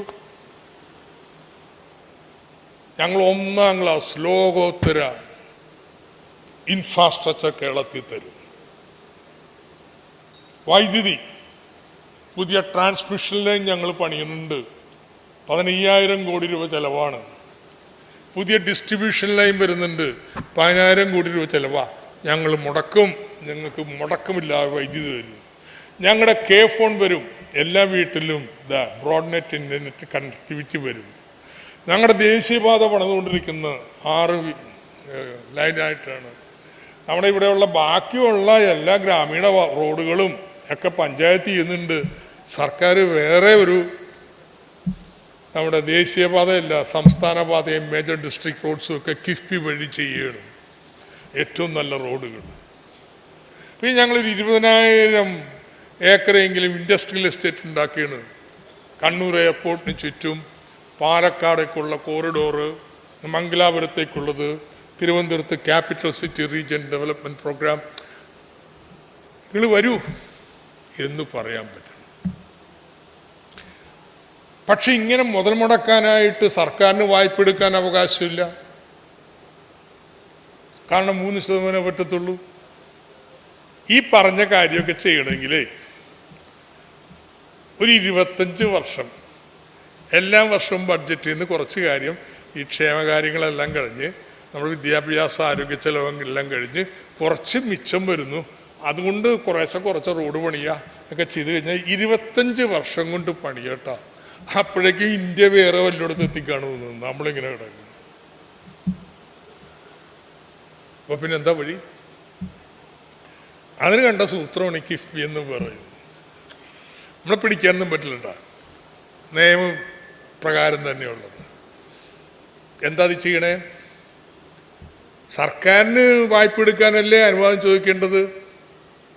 സർക്കാരിന് പുറത്ത് നല്ലൊരു കമ്പനി ഉണ്ടാക്കിയ ആ കമ്പനി വായ്പ എടുക്കട്ടെ, എന്നിട്ടതൊക്കെ പണിയട്ടെ. അങ്ങനെ കമ്പനി ഉണ്ടാക്കിയിട്ട് ചോദിച്ചാൽ പണം കിട്ടുമെന്നായിരിക്കും സംശയിക്കുന്നത്. നമ്മുടെ പഞ്ചായത്തൊക്കെ എങ്ങനെ വായ്പ എടുക്കണേ? ലൈഫ് മിഷന് ഏത് പഞ്ചായത്ത് എടുത്താലും എല്ലാ വർഷവും ഒരു 25-30 വീട് വെച്ച് EMS പാർപ്പിട പദ്ധതി കഴിഞ്ഞിട്ട് നമ്മൾ വെച്ചുകൊണ്ടിരിക്കുകയാണ്. അങ്ങനെ പോയാൽ ഒരു 20 വർഷം കൊണ്ട് എല്ലാവർക്കും വീട് കൊടുക്കാം. ഒറ്റ കുഴപ്പമുള്ളൂ, ആരൊക്കെ അന്ന് ബാക്കി ഉണ്ടാവും നമുക്ക് അറിഞ്ഞൂടാ. ഇന്ന് കൊടുക്കണം വീടുന്ന്. അതിനെന്താ മാർഗം? നമ്മുടെ പഞ്ചായത്ത് ഹഡ്കോനെടുത്ത് പോവും. എന്നിട്ട് പറയും, ദേ ഞങ്ങളുടെ ഫിനാൻസ് കമ്മീഷൻ അവാർഡ് പ്രകാരം എല്ലാ വർഷവും ഞങ്ങൾക്ക് ഇങ്ങനെ പണം കിട്ടും ഈ തോതിൽ. അതിൽ നിന്ന് ഞങ്ങളെടുത്ത് തരാം. സർക്കാർ പറയും അവർ തന്നില്ലെങ്കിൽ ഞങ്ങൾ പിടിച്ചു തരാം. ഹഡ്കോ പൈസ തരും, എല്ലാവർക്കും വീട് വെച്ചു കൊടുക്കും. ഇത് തന്നെ കിഫ്ബിക്ക് ഒരു നിയമം പാസ്സാക്കിയിട്ടുണ്ട്. മോട്ടോർ വാഹന നിങ്ങളുടെ പാതി അതിന് കൊടുക്കും എല്ലാ വർഷവും.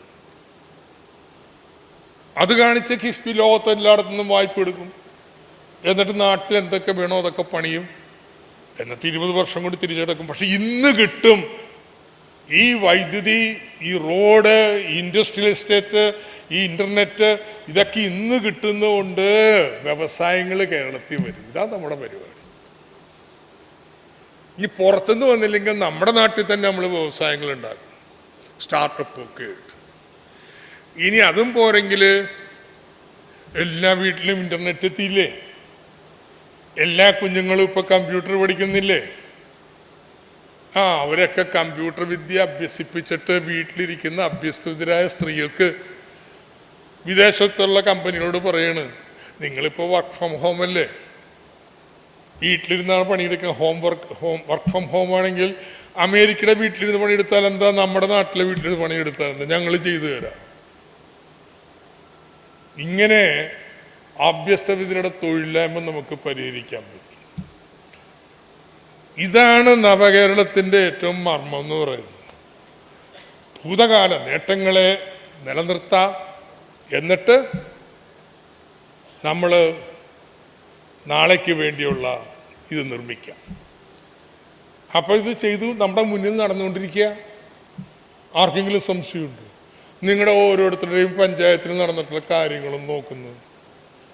സ്വപ്നെ വിചാരിച്ചിട്ട് ഇതൊക്കെ ഇങ്ങനെ നടക്കും എന്നുള്ളത്. എവിടെ എന്താ വേണ്ടെന്ന് പറഞ്ഞിട്ടുള്ള വേണം 70,000 കോടി രൂപയുടെ നിർമ്മാണ പ്രവൃത്തികൾ കേരളത്തിലങ്ങ് നടക്കില്ലെന്ന്. ഒരു 2 വർഷം കഴിഞ്ഞ് അടുത്ത ഇലക്ഷൻ മുമ്പ് നോക്കിക്കോ, ഇതൊക്കെ അങ്ങോട്ട് പ്രാവർത്തികമാകുമ്പോൾ എന്തായിരിക്കും ഇമ്പാക്റ്റ് എന്ന്. ഇപ്പം ഈ 6 വരിപ്പാത തന്നെ തീർന്നു കഴിയുമ്പോൾ എന്തായിരിക്കും ജനങ്ങളുടെ കൈയടി? ഇതറിയവർക്ക് നമ്മൾ ചെയ്ത് കളയുമെന്നുള്ളൊരു പേടിയാണ്. അതുകൊണ്ട് ഇത് പൊളിക്കാൻ ഇറങ്ങിയിരിക്കാം. ഈ ഇലക്ഷന് മുന്നേ ED വന്നില്ലേ, കസ്റ്റംസ് വന്നില്ലേ, ഇൻകം ടാക്സർ വന്നില്ലേ? അതൊന്നും ചെയ്യാൻ പറ്റില്ല. പക്ഷെ ഇപ്പൊ കേന്ദ്ര സർക്കാർ തന്നെ അങ്ങോട്ട് ഇറങ്ങിയിരിക്കുക കേട്ടോ. എന്തെന്ന് പറഞ്ഞു? CAG ഇങ്ങനെ പറഞ്ഞിട്ടുണ്ട്, ഈ സ്ഥാപനം എടുക്കണ വായ്പ സർക്കാരിൻ്റെ വായ്പ തന്നെയാണ്, അതുകൊണ്ട് അത് നിങ്ങളുടെ വായ്പപ്പെടുത്തു എന്നൊക്കെ ഭീഷണിപ്പെടുത്തിക്കൊണ്ടിരിക്കുക. എൻ്റെ ചർച്ചയൊക്കെ നടക്കട്ടെ. എങ്ങനെയൊക്കെ തടസ്സം ഉണ്ടാക്കാൻ പറ്റും? നഹായ് 2-3 ലക്ഷം കോടി രൂപയാണ് വായ്പ എടുത്തിട്ടുള്ളത് ഈ റോഡ് പണിയാൻ വേണ്ടിയിട്ട്. കേന്ദ്ര സർക്കാരിൻ്റെ വായ്പപ്പെടുത്തും. എന്നാൽ കിഫ്ബിയുടെ മാത്രം പെടുത്തണമെന്ന് പറയുന്നത് എന്താ വാശിയുള്ളത്? അപ്പം നമ്മുടെ ഒരു പോംവഴി കണ്ടെത്തി കഴിയുമ്പോൾ അതെങ്ങനെ തടയാൻ പറ്റുമെന്നാണ് ഇവർ നോക്കണേ. ഇതിനെങ്ങനെ മറികടക്കാം? ഒറ്റ വഴിയുള്ളൂ, ജനങ്ങളെ മുഴുവൻ അണിനിരത്തണതിൻ്റെ പിന്നിൽ. നമ്മുടെ നാട്ടിൽ നടക്കുന്ന ഈ സ്കൂളിൻ്റെ പണി പൂർത്തിയാവണോ, ഈ റോഡിൻ്റെ പണി പൂർത്തിയാവണോ, ഈ ആശുപത്രിയുടെ പണി പൂർത്തിയാവണോ, നിങ്ങളുടെ എല്ലാം വീട്ടിൽ ഇൻ്റർനെറ്റ് കിട്ടണോ? വേണം, ഇത് വേണം എന്ന് കേരളീയർ ഒറ്റക്കെട്ടായി എന്ന് പറയുമോ? അവിടെ നിൽക്കും. ഇപ്പം UDF ആദ്യ രാഷ്ട്രീയമായിട്ട് നമ്മളിങ്ങനെ ഒരുപാട് ഇടപെടാൻ തുടങ്ങിയിട്ട് എന്തൊക്കെ ചെയ്യാൻ പോയാൽ ഇനി 3-ാം തവണയും കൂടി പുറത്ത് നിൽക്കേണ്ടി വന്ന കട്ടപ്പുകയാവില്ല അവരുടെ ഭാവി. അപ്പം അതുകൊണ്ട് എങ്ങനെ ഇതിനെ തടയാമെന്ന് അവർ നോക്കണേ. ഈ നിയോ ലിബറൽ വക്താക്കളായിട്ട് മാറിക്കുക അവരാണ് ആദ്യം പറയണത്, ഇങ്ങനെ വായ്പ എടുക്കാൻ പോകണം, ഭയങ്കര കടക്കണി, ശ്രീലങ്ക പോലെ ആവാൻ പോണു, ഇത് ചെയ്യാൻ പോണു. ഇതെല്ലാം അവരെല്ലാം ഏറ്റവും കൂടുതൽ വിമർശകരായിട്ട് ഇറങ്ങിയിരിക്കുന്നത്. BJP ഇവരും തമ്മിൽ അഭിപ്രായ വ്യത്യാസം വല്ലതും. അതാണ് ഈ സെമിനാറിൻ്റെ പ്രാധാന്യം എന്ന് പറയുന്നത്. നമുക്കിത് ബോധ്യപ്പെട്ടാലല്ലേ നാട്ടുകാരെ പൊതുപ്പെടുത്താൻ പറ്റുള്ളൂ. ഏതാണ്ട് ഞാൻ പറഞ്ഞതുപോലെ ബോധ്യപ്പെടണം കേട്ടോ. എന്നാലും നമുക്ക് യുക്തിപൂർവമായിട്ട് വിദ്യാഭ്യാസമുള്ളവരൊക്കെ പണ്ട് നമ്മുടെ കേരളത്തിൽ ഈ മുതലാളിയുടെ ഒപ്പം നിൽക്കാന്ന് പറഞ്ഞാൽ മോശമായിട്ടാണ് കരുതിയിരുന്നു. അങ്ങനെ ഇരുന്നില്ല. ഇന്നിപ്പം അങ്ങനെയല്ല, ഒരു സെറ്റിന് അപ്പുറത്ത് നിൽക്കുന്നത് ഭയങ്കര. അതാണ് നിയോ ലിബറലിസം ചെയ്യുന്നത്. അവരുടെ യുക്തി, നിയോ ലിബറലിസത്തിൻ്റെ യുക്തി സോഷ്യൽ ജസ്റ്റിസിനെ അടിസ്ഥാനമാക്കിയുള്ളതാണ്. നമ്മുടെ എല്ലാ ചിന്തയും എല്ലാ നോംസും സാമൂഹ്യ നീതിയിൽ അധിഷ്ഠിതമാണ്. അവരെ സംബന്ധിച്ചിടത്തോളം പ്രോഫിറ്റ് പരമാവധി ലാഭമാക്കുക, അങ്ങനെ എല്ലാവർക്കും പരമാവധി ലാഭം ഉണ്ടാകുമ്പോൾ നാട് നന്നായിക്കൊള്ളൂ എന്നുള്ളതാണ്. വേറൊരു അനുമാനത്തിൻ്റെ അടിസ്ഥാനത്തിലാണ്, യുക്തി കൊണ്ട് ചെയ്യാൻ പറ്റുന്നതല്ല. രവി സി ചന്ദ്രൻ എന്ന് പറഞ്ഞൊരു ചങ്ങാതി ഉണ്ടല്ലോ, വലിയ യുക്തിവാദി. യുക്തിവാദം വെച്ചിട്ട് അയാൾ കണ്ടെത്തുന്നത് എവിടെയാണ്? മോഡിയുടെ നിയോ ലിബറലിസത്തിലാണ് ഏറ്റവും പരമോന്നതമായിട്ടുള്ള യുക്തി കണ്ടെത്തുന്നത്. നമ്മുടെ പഴയ യുക്തിവാദി തർക്കം എന്തെങ്കിലും ആയിക്കോട്ടെ, പഴയ യുക്തിവാദികൾ അതേ സമയത്ത് ഈ സാമൂഹ്യ നീതിക്ക് വേണ്ടി പോരാടുന്ന പോരാട്ടത്തിൻ്റെ ഭാഗമായി എന്ന് പറയാം. ഈ പുതിയ കക്ഷികൾ അപ്പുറത്താ. അത് നിയോ ലിബറലിസത്തിൻ്റെ യുക്തിയാണ്. അതാ EMS പറഞ്ഞത് യുക്തിവാദികളായിട്ടുള്ള തർക്കത്തിൻ്റെ കാര്യത്തിൽ ചില അനുമാനത്തിൻ്റെ അടിസ്ഥാനത്തിലാണ് യുക്തി വരുന്നത് കേട്ടോ. നിയോ ലിബറലിസം യുക്തി അവരവിടെ കൊണ്ടെത്തുന്നു. അപ്പം നമ്മൾ ഇത് പഠിച്ച് ഇത് കേരളത്തിലെ ജനങ്ങളെ പഠിപ്പിച്ച് അവരെ അണിനിരത്തിക്കൊണ്ട് മാത്രമേ നമുക്ക് ഈ നവകേരള പരിപാടിയിലേക്ക് നീങ്ങാൻ കഴിയും. അതിനുള്ള വലിയ ബഹുജന വിദ്യാഭ്യാസം വളരെ പ്രധാനമായിട്ട് മാറുകയാണ്. അപ്പോൾ ഇതാണ് എനിക്ക് വളരെ ചുരുക്കി ഇപ്പോൾ പറയാനുള്ളത്. അപ്പോൾ ചോദ്യങ്ങൾ വന്നാൽ അതിനോട് മറുപടി പറയാം. മേക്ക് ഇൻ ഇന്ത്യ എന്ന വിദ്യയെക്കുറിച്ച് പ്രൊഫസർ ആർ നാഗരാജ് ഇവിടെ സംസാരിക്കും. ആ സഖാവ് സംസാരിച്ചു കൊണ്ടിരിക്കുമ്പോൾ തന്നെ സഖാവ് ഐസക് കൂടെ അവതരിപ്പിച്ച വിഷയത്തെക്കുറിച്ച് എന്തെങ്കിലും സംശയങ്ങളുണ്ടെങ്കിൽ സഖാക്കൾ രേഖാമൂലം എഴുതി തരണം. സഖാവ് നാഗരാജൻ്റെ പ്രഭാഷണം കഴിഞ്ഞാൽ തോമസ് ഐസക് സഖാവ് അതിന് മറുപടി പറയും.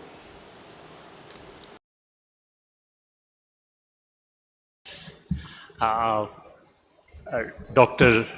Thomas Isaac, distinguished persons on the dais and the audience.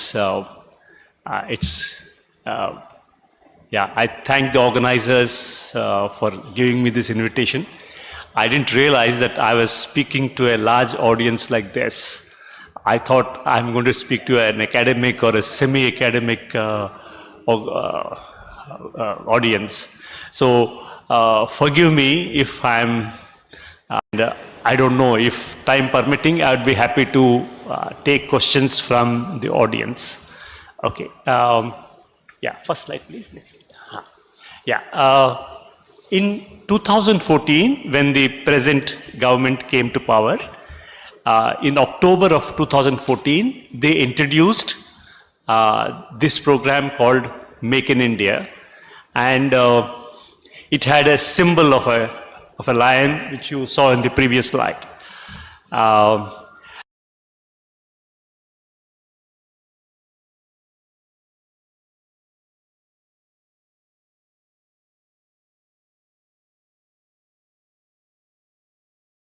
To 12 to 14% per annum per year, from 6 to 7%, which was observed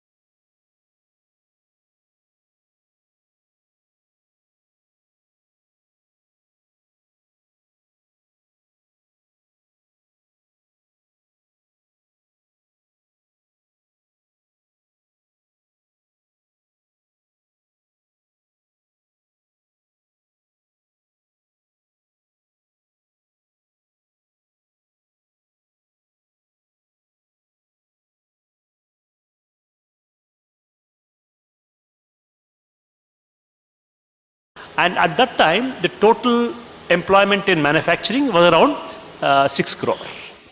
So they wanted to create, in addition to 6, they wanted to create 10 crore additional manufacturing sector jobs.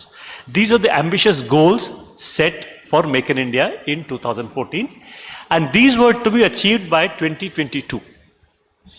Okay, and looking closely, this was not new, though the government projected it as a new program.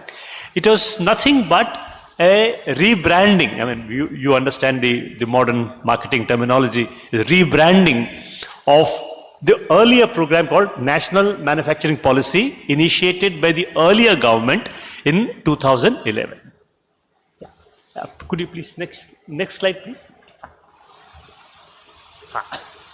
How was industry doing at that time? In 2014, when they started the Make in India program, how was India in the manufacturing sector doing?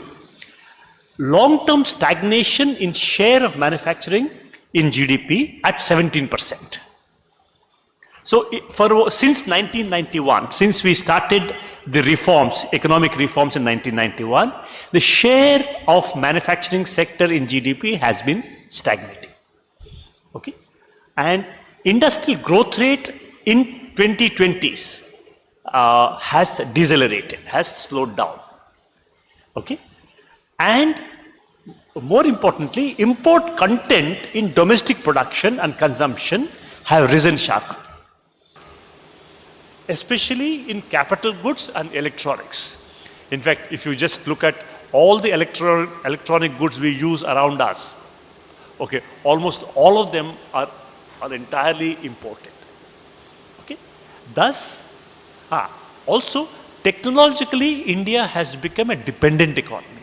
I will explain this as we go along. Okay? And India has become, and this is the word, this is a term I have been using very strongly these days, that India has become import-dependent economy. In fact, we used to take pride for ourselves that India was a self-reliant economy. And India's import content was lowest outside of Soviet Union before 1991. Okay, from that situation where India could produce almost everything we were consuming, to a situation today we are become an import-dependent economy. So that is a change which has come about during the last 3 decades. Okay. Next slide, please. Yeah, this is the evidence for the statements I made in the previous slide. Okay, there are 2 sets of graphs. In the first, let's look at the left side graph. You have the share of manufacturing sector in GDP. There are 2 graphs, the blue graphs and the red graphs. The blue graphs are according to the older series. This is the statistical part. Okay, this is the older series of national accounts. By that, it was between 15.1% and 15.8% between 1991 and 2013. But very little increase, less than 1 percentage point increase. This is what I call stagnation.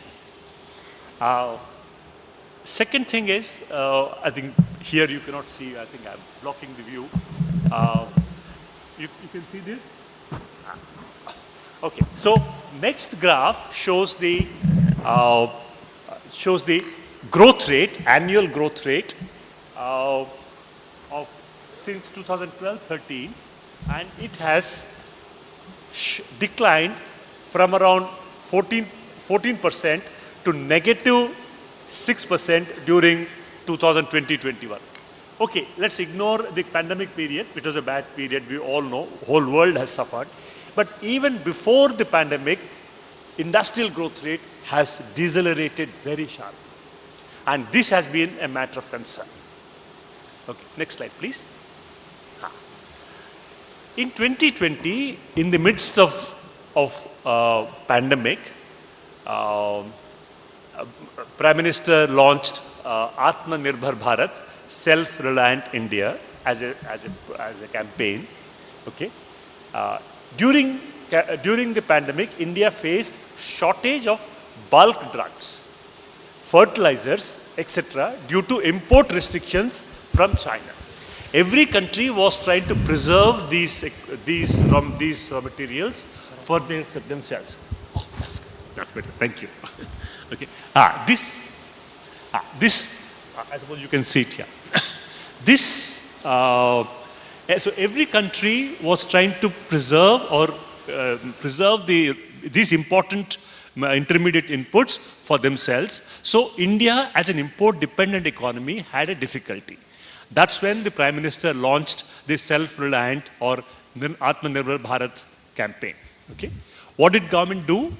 Government raised the tariffs, that is taxes on imports, okay, and imposed many non-tariff barriers, which means various restrictions, okay, for imports. Okay, what was the outcome? What do you expect? In normal times, you expect that such a restriction would boost domestic production because there is a domestic demand to be met. But unfortunately, it did not happen. The outcome, as I have put it, it is zero. Okay? And import dependence on China increased. Fine? And India was forced to reverse many import curbs to meet domestic shortages. While India imposed restrictions on imports, but there was no enough capacity in the country to produce these goods. So what happened? India had to revert those curbs. Okay, so and therefore we had no choice but to depend for critical equipment, critical intermediate goods on China and other countries. Next slide, please.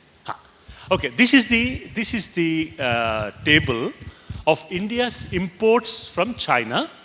There are two panels, both, one is from the Indian data, other is from the Chinese data. Both show the same picture.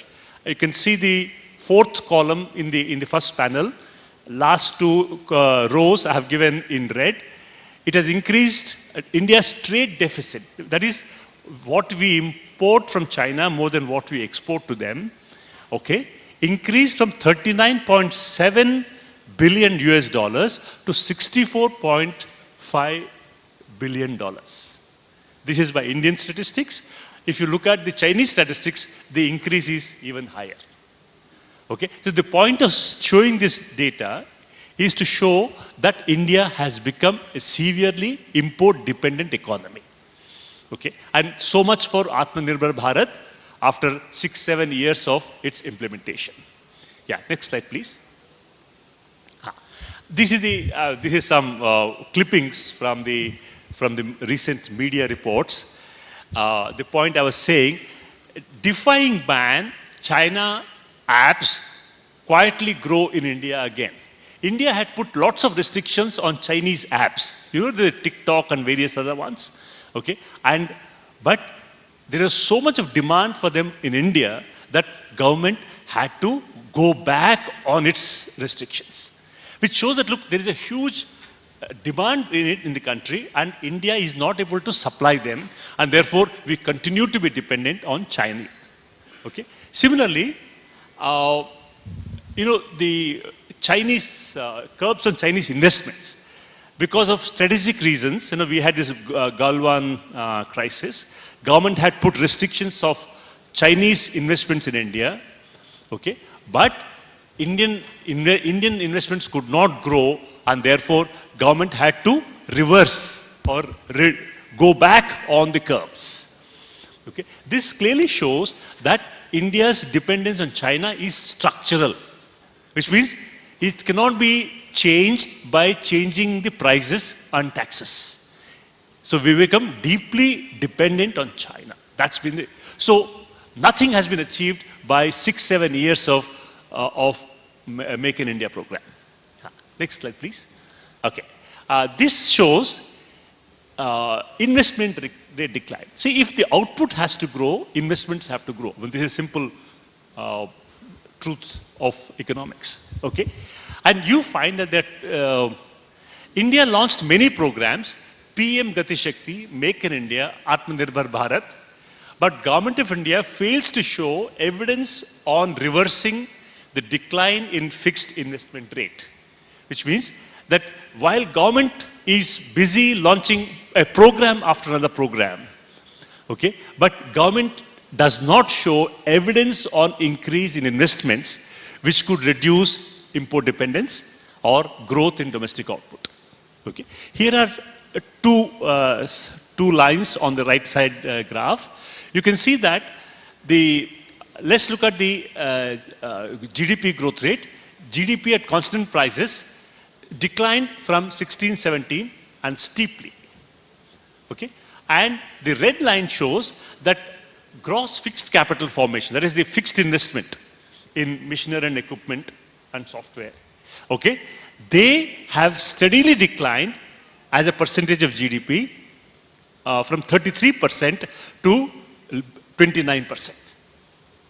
This is important because never in the last 70 years, I'm not showing the data here, but you trust me when I'm saying this, never in the last 70 years have we seen such a sharp fall in investments in the country.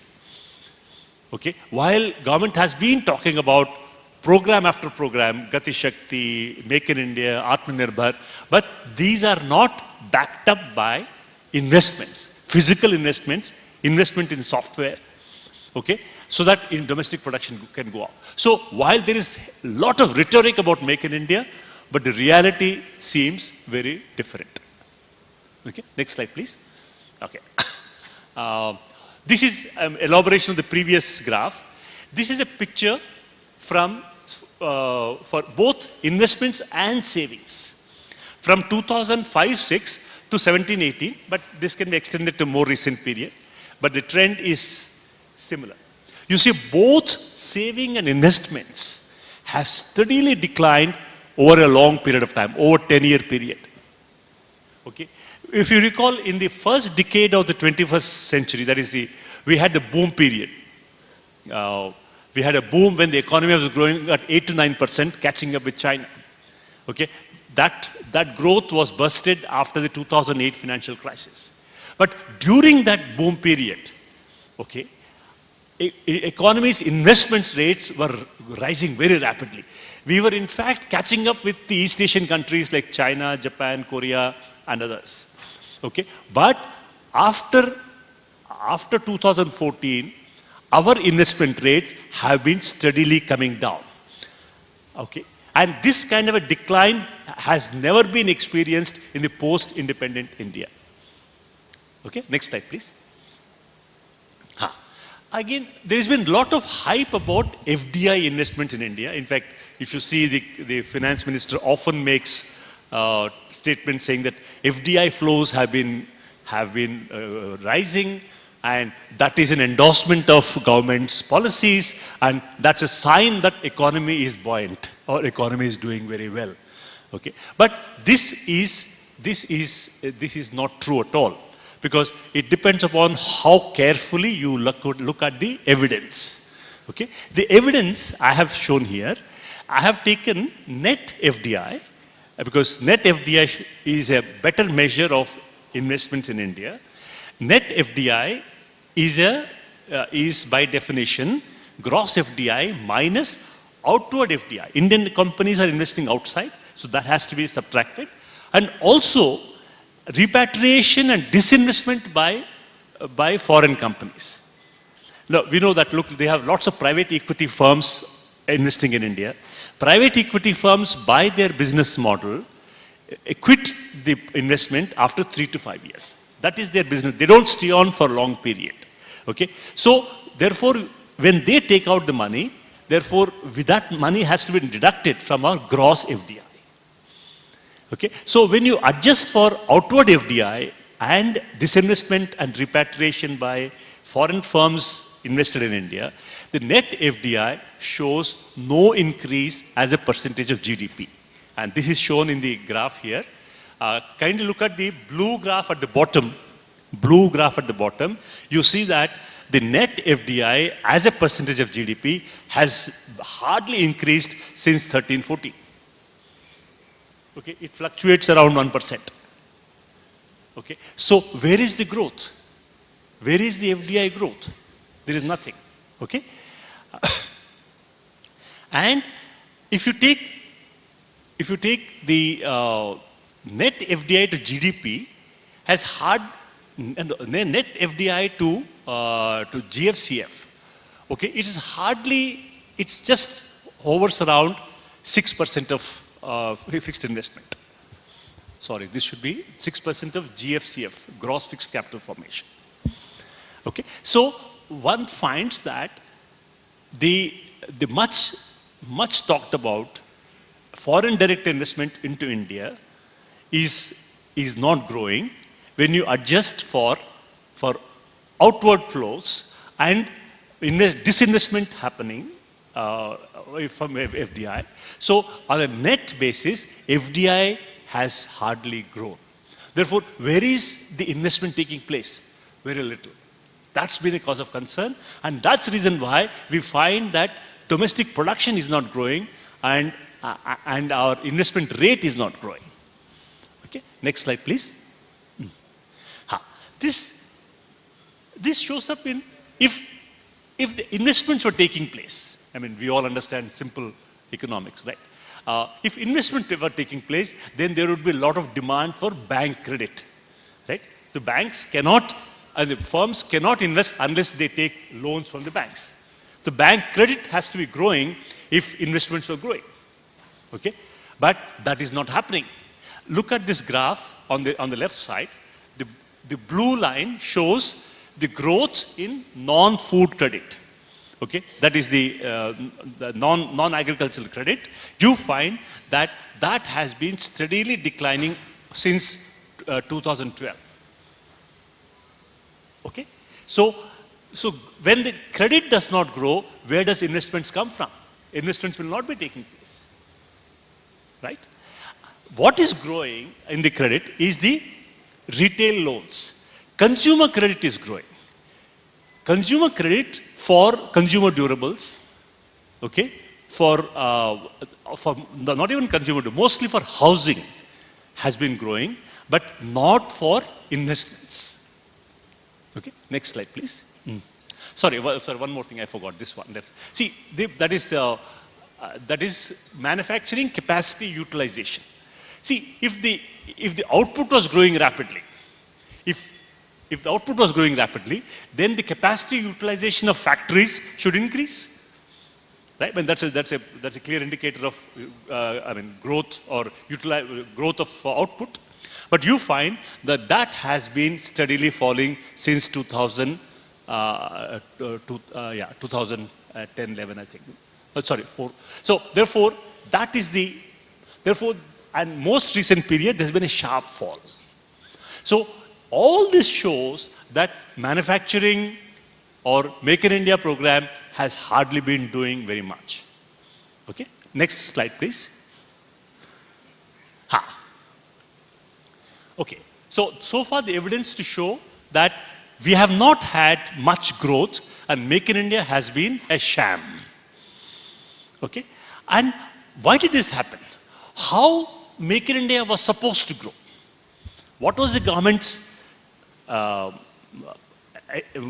efforts for Make in India to succeed? Okay, here is important point that government mainly believes excess regulation of labor and enterprises are holding back industry. There's too much of regulation, too much of protection for organized labor, okay, and that is holding back investments by enterprises. Okay, and therefore government believes that if they deregulate, if they reduce regulations on enterprises and on labor, then more entrepreneurs will come forward, they'll make investments and output will grow. That is the essential theory, underlying theory of government's efforts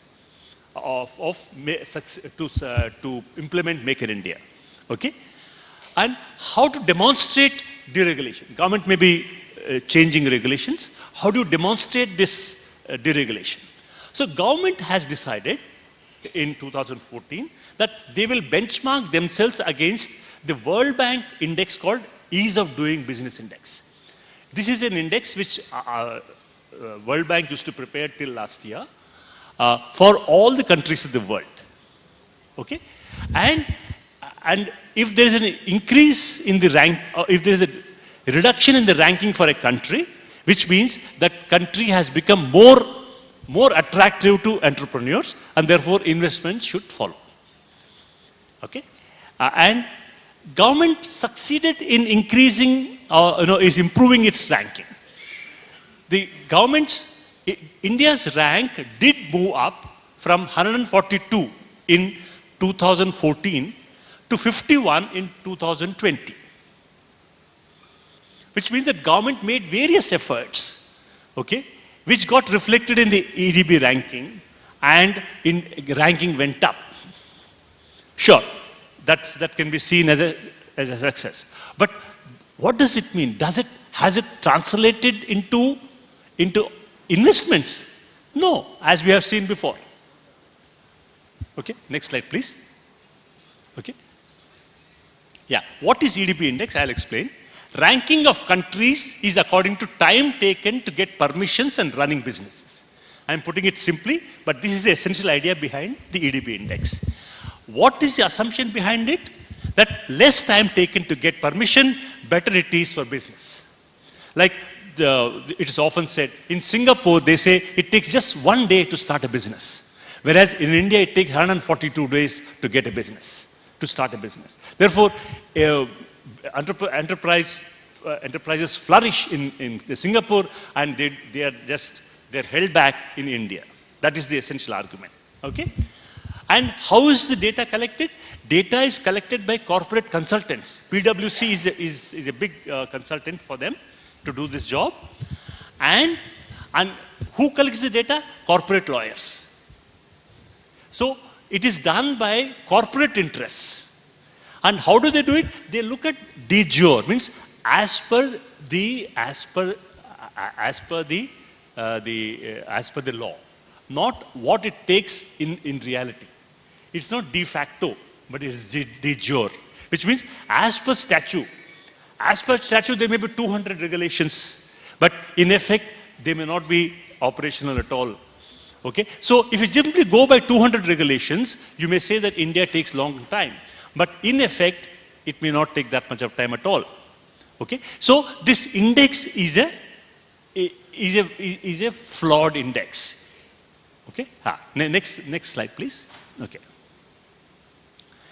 Yeah, this is an important. See, what is the evidence of how well this index work globally? I mean, does this index work globally? Well, then we can say that it should work in India as well.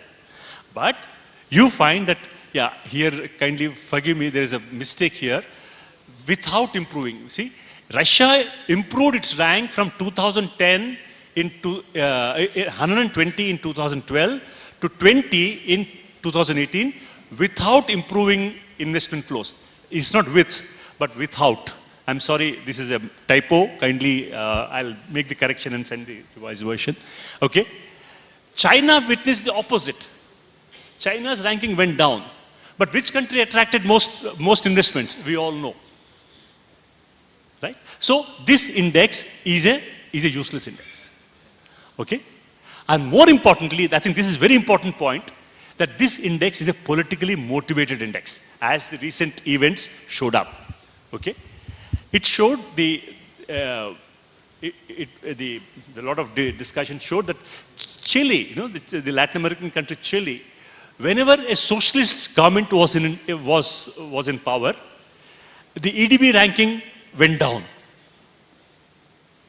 Okay, whereas when the conservative government came to power, then EDB ranking improved.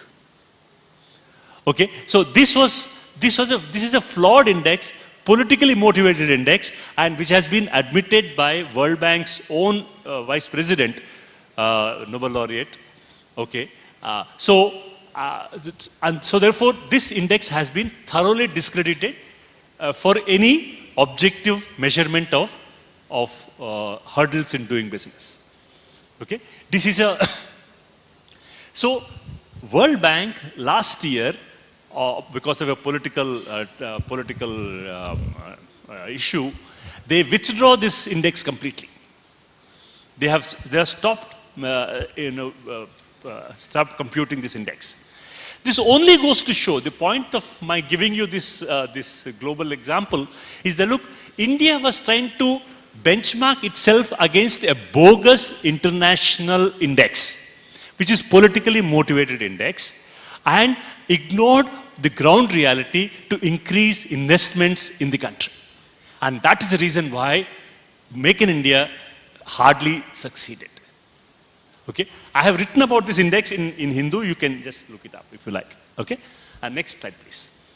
Okay, more recently, in I think 2020, government launched what they call PLI, what's called Production Linked Incentives.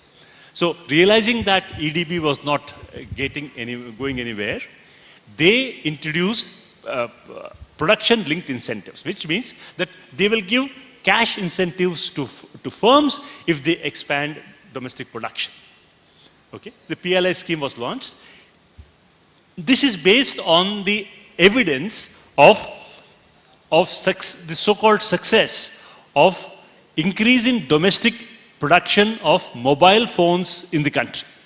The government of India claims that India now is one of the largest producers of mobile phones and exports a substantial share of it. Okay, in fact, Samsung has put up a large plant in Noida. Okay, so government uses this to argue that based on this success, PLI should succeed in attracting a lot of investments into capital goods and technology-intensive industries. Okay, but this success of mobile assembly is a spurious success. Yes, it is true. If you look at the numbers, India exports a large number, some couple of million mobile phones. But they are mostly imported components. They are mostly based on imported components. India simply uses its labor to assemble them to export. So the value addition in this is very, very low. So the net gain for the country in terms of assembling these large number of mobile phones is very limited. In earlier days, we used to call it screwdriver technology. See, we simply get the parts and we should assemble them and sell it. The value addition is very small. Okay. In fact, this is a replication of it. Okay. To be fair, screwdriver technology is not bad. But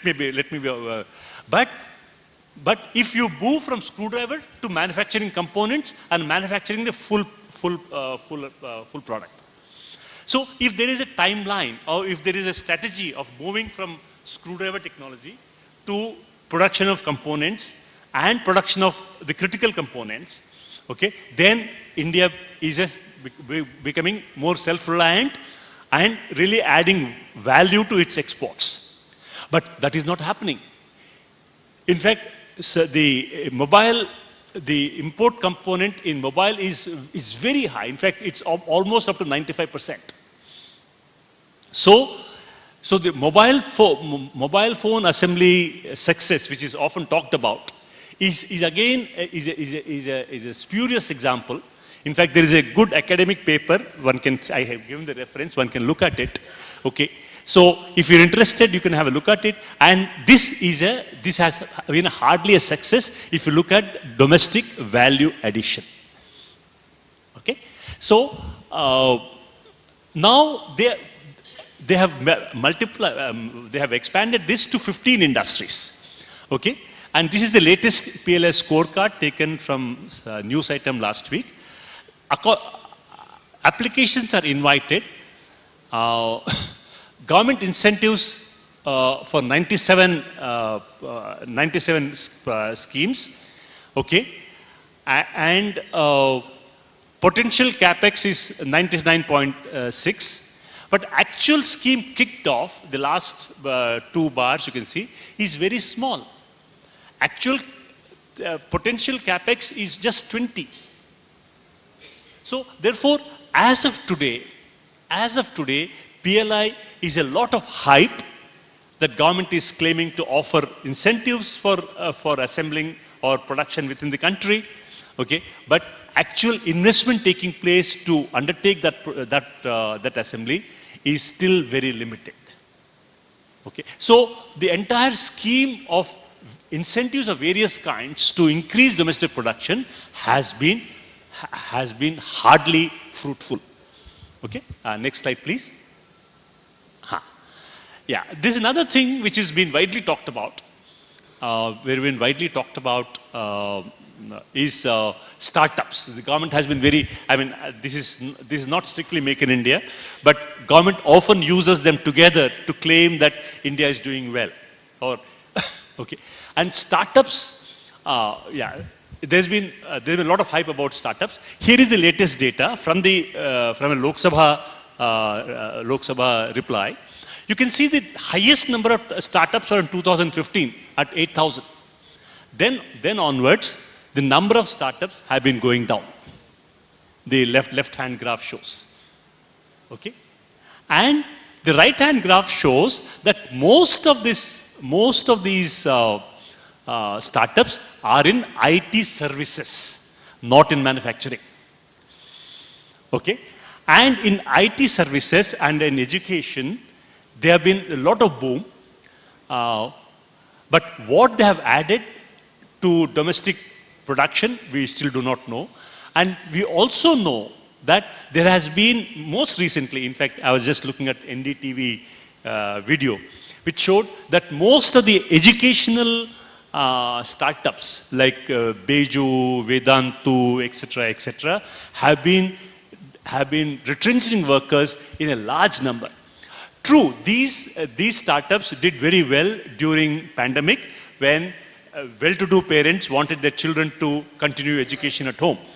Okay, but once schools restarted, colleges restarted, the demand for these educational startups collapsed, and therefore their business model is collapsing now.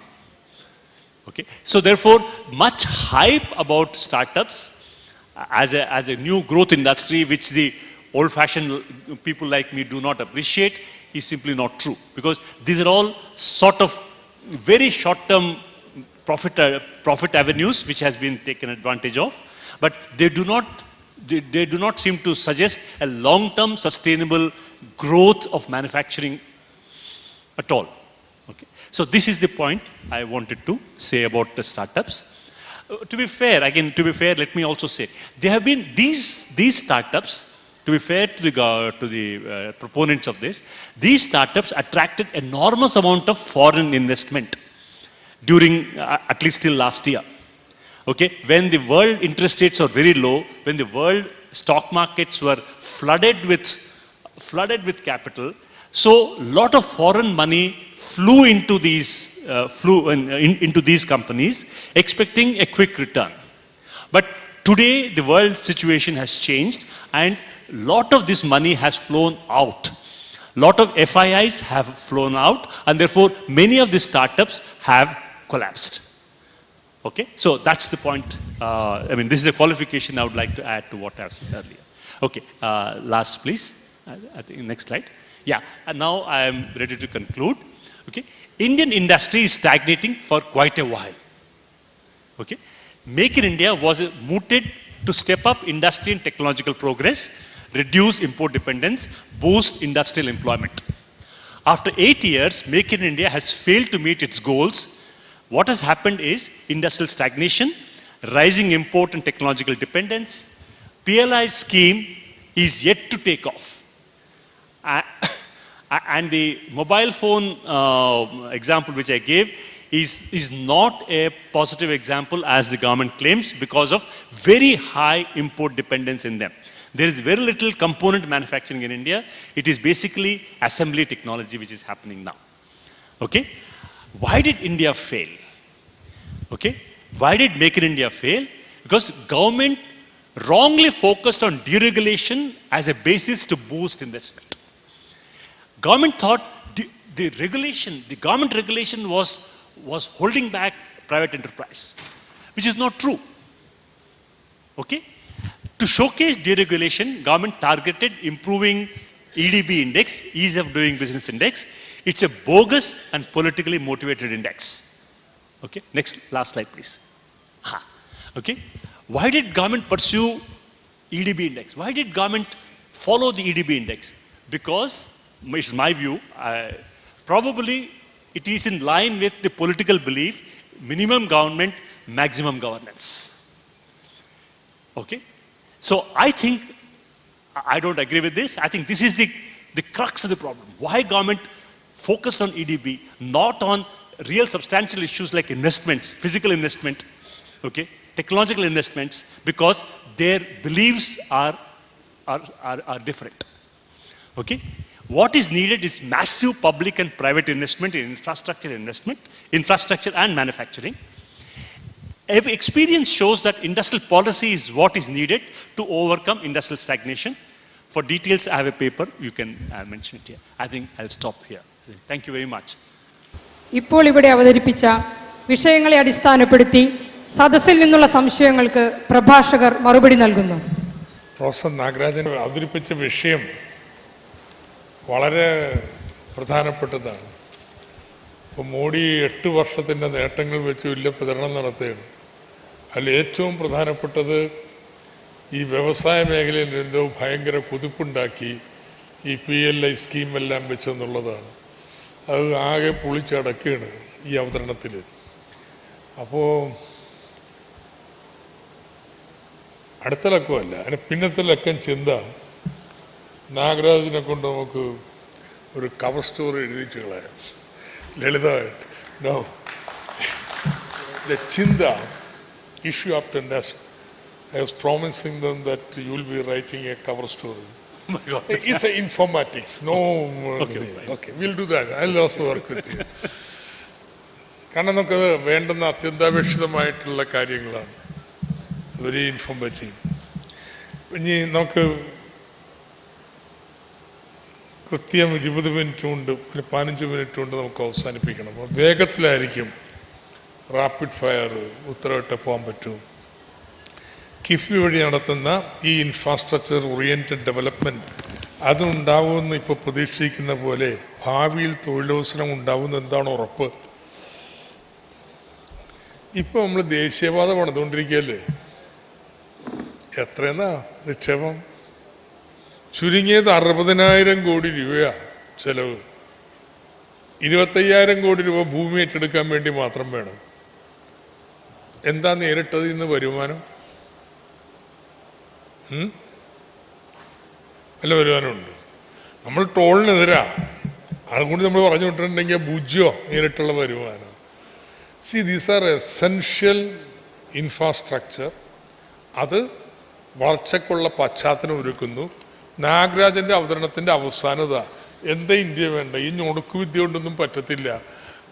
Major ഇങ്ങനെ is of doing business index അത് ഇത് PLI scheme എന്നും പറഞ്ഞിട്ട് നടന്നിട്ട് കാര്യമില്ല. Public investment വർദ്ധിപ്പിക്കുക, അത് വ്യവസായ വികസനത്തിനായ അന്തരീക്ഷം ഉണ്ടാക്കും. ആ പോളിസിയാണ് വേണ്ടതെന്നാണ് നാഗരാജൻ്റെ കൺക്ലൂഷൻ. അപ്പം അത് തന്നെയാണ് ഇതിനുള്ള ഉത്തരം. നമ്മൾ ഈ ദേശീയപാതയൊക്കെ പോണത് കേരളം വളർന്നില്ലെങ്കിൽ എന്ത് പറ്റും എന്ന് ചോദിച്ചാൽ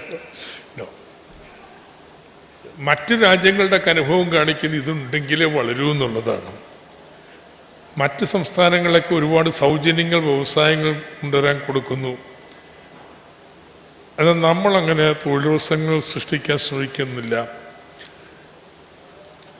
നമുക്ക് അവരോട്ടും മത്സരിക്കാൻ പറ്റില്ല. അല്ലെങ്കിൽ നമ്മൾ തീരുമാനിക്കണം എന്ത്? ഈ സ്കൂളും കോളേജും ആശുപത്രിയൊന്നും വേണ്ടെന്ന്. അപ്പോൾ നമുക്ക് പണം ഉണ്ടാവും, അതൊക്കെ മുതലാളിമാർക്ക് കൊടുക്കാം. അപ്പം പറ്റില്ലല്ലോ. അപ്പം നമ്മൾ കണ്ടുപിടിച്ചിരിക്കുന്ന വഴിയാണ് ഞാൻ അവർ വന്നില്ലെങ്കിലും നമ്മൾ ഭാവി വരുമാനം പണയം ഈടുവെച്ച് നമ്മൾ ഇന്ന് പണം ഉണ്ടാക്കി വായ്പ എടുത്തതൊക്കെ പണിയാന്ന് പറയുന്നു.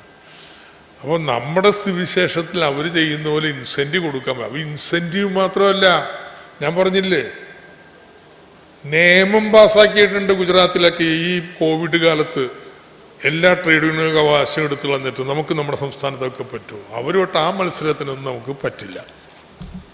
സാമൂഹ്യക്ഷേമ പെൻഷൻ വർധനയും ഉദ്യോഗസ്ഥന്മാരുടെ പെൻഷനും താരതമ്യപ്പെടുത്തുമ്പോൾ വലിയ അന്തരമുള്ളതായിട്ട് തോന്നും. അതെ, അപ്പോൾ എല്ലാവർക്കും ഉദ്യോഗസ്ഥന്മാരെ പോലെ നല്ല ശമ്പളവും പെൻഷനും കിട്ടുന്ന കാലം വരാൻ വേണ്ടി ഉള്ള സമരം. ഇവരാദ്യം സംഘടിച്ചു, സമരം ചെയ്തു, അതിൻ്റെ നേട്ടം ഉണ്ടാക്കി. അപ്പം അതുകൊണ്ട് ഇനിയിപ്പോൾ അവരാ വിട്ടുകളയണമെന്ന് പറഞ്ഞിട്ടുണ്ടെങ്കിൽ ഇന്നുള്ള അവകാശങ്ങൾ പൂർണ്ണമായിട്ടില്ലാതായി പോകാമെന്നുള്ളതാണ്. അതുകൊണ്ട് ഉദ്യോഗസ്ഥന്മാരുടെ ശമ്പളവും പെൻഷനും ഒക്കെ അവിടെ നിൽക്കും. അതിനതിൻ്റെതായ രീതികളുണ്ട്. പക്ഷെ നമുക്ക് ബാക്കിയുള്ളവരുടെ സുരക്ഷിതത്വവും പെൻഷനും കൂലിയും എല്ലാം വർദ്ധിപ്പിക്കാനുള്ള നടപടികൾ സ്വീകരിക്കുകയാണ് വേണ്ടത്. പെട്ടെന്ന് ആളെ ഇളക്കാൻ വേണ്ടിയിട്ട് ഇറക്കുന്നൊരു ഏർപ്പാടാണ് എന്ത്? 1 ഇന്ത്യ 1 പെൻഷൻ എന്നൊക്കെ പറഞ്ഞിറങ്ങിയിരിക്കുന്ന കക്ഷികൾ. ആരാ ശത്രുക്കൾ? ഈ മോഡിയും ഏർപ്പാടൊന്നുമല്ല, മറിച്ച് ഇവിടുത്തെ ഉദ്യോഗസ്ഥന്മാരാണെന്ന് പറഞ്ഞിറങ്ങിയിരിക്കുക. അപ്പം അതൊന്നും, ആ നിലപാട് നമുക്ക് സ്വീകരിക്കാൻ പറ്റില്ല. പിന്നെ ഇത്രയേറെ കോടിക്കണക്കിന് മനുഷ്യർ തൊഴിൽ പ്രശ്നം നേരിടുന്ന ഒരു രാജ്യം ലോകത്ത് വേറെയില്ല എന്ന് മനസ്സിലാക്കുന്നു. എന്നാൽ മിശ്ര സമ്പദ് വ്യവസ്ഥ കറുത്തുന്നുണ്ടല്ലാതെ പ്രശ്നങ്ങൾക്ക് പരിഹാരമുണ്ടാകുമോ? നമ്മളിപ്പോൾ മോഡിയെ മാറ്റിയിട്ട് ഇപ്പോൾ സോഷ്യലിസം ഉടനെ ഉണ്ടാക്കലല്ല. ഈ മിശ്ര സമ്പദ് വ്യവസ്ഥക്കുള്ളിൽ നിന്നുകൊണ്ട് ഈ മോഡിയുടെ നയങ്ങൾക്കൊരു തിരുത്ത് കൊടുക്കാൻ പറ്റുമോ എന്നുള്ളത് നമ്മൾ നോക്കുന്നുള്ളൂ. 34 വർഷം നാം ഭരിച്ച ബംഗാളിൽ ഇപ്പോൾ അൺസ്കിൽഡ് ലേബറേഴ്സൊക്കെ ഇവിടെ ജോലി ചെയ്യാൻ വരുന്നത്. അതെ, ചില പ്രശ്നമുണ്ട്. ഇല്ലായിരുന്നെങ്കിൽ അവിടെ ഭരണം പോവില്ലല്ലോ. അതെന്തൊക്കെയാണെന്നുള്ളത് ഇവിടെ ചർച്ച ചെയ്യട്ടെ. പ്രശ്നങ്ങളുണ്ട് എന്നുള്ളത് വളരെ വ്യക്തം. പിന്നെ അവർ ഭയങ്കര സർക്കാർ മോശം, നമ്മൾ വലിയ കേമൊന്നും ധരിക്കണ്ട. നമുക്കൊരു ചരിത്രമുണ്ട്, ആ ചരിത്രം അവിടെ ഇല്ല. എന്താ ചരിത്രം? വിദ്യാഭ്യാസത്തിനും ആരോഗ്യത്തിനൊക്കെ വേണ്ടിയുള്ള നമ്മുടെ റിനൈസൻസിൻ്റെ നവോത്ഥാന പ്രസ്ഥാനത്തിൻ്റെ ഭാഗമായിരുന്നു. അത് അങ്ങനെയല്ല അവിടെ വന്നിട്ടുള്ളത്. ആ വ്യത്യാസം അവരും നമ്മളും തമ്മിലുണ്ട്. Now we are crossing 30 years of liberalization. What can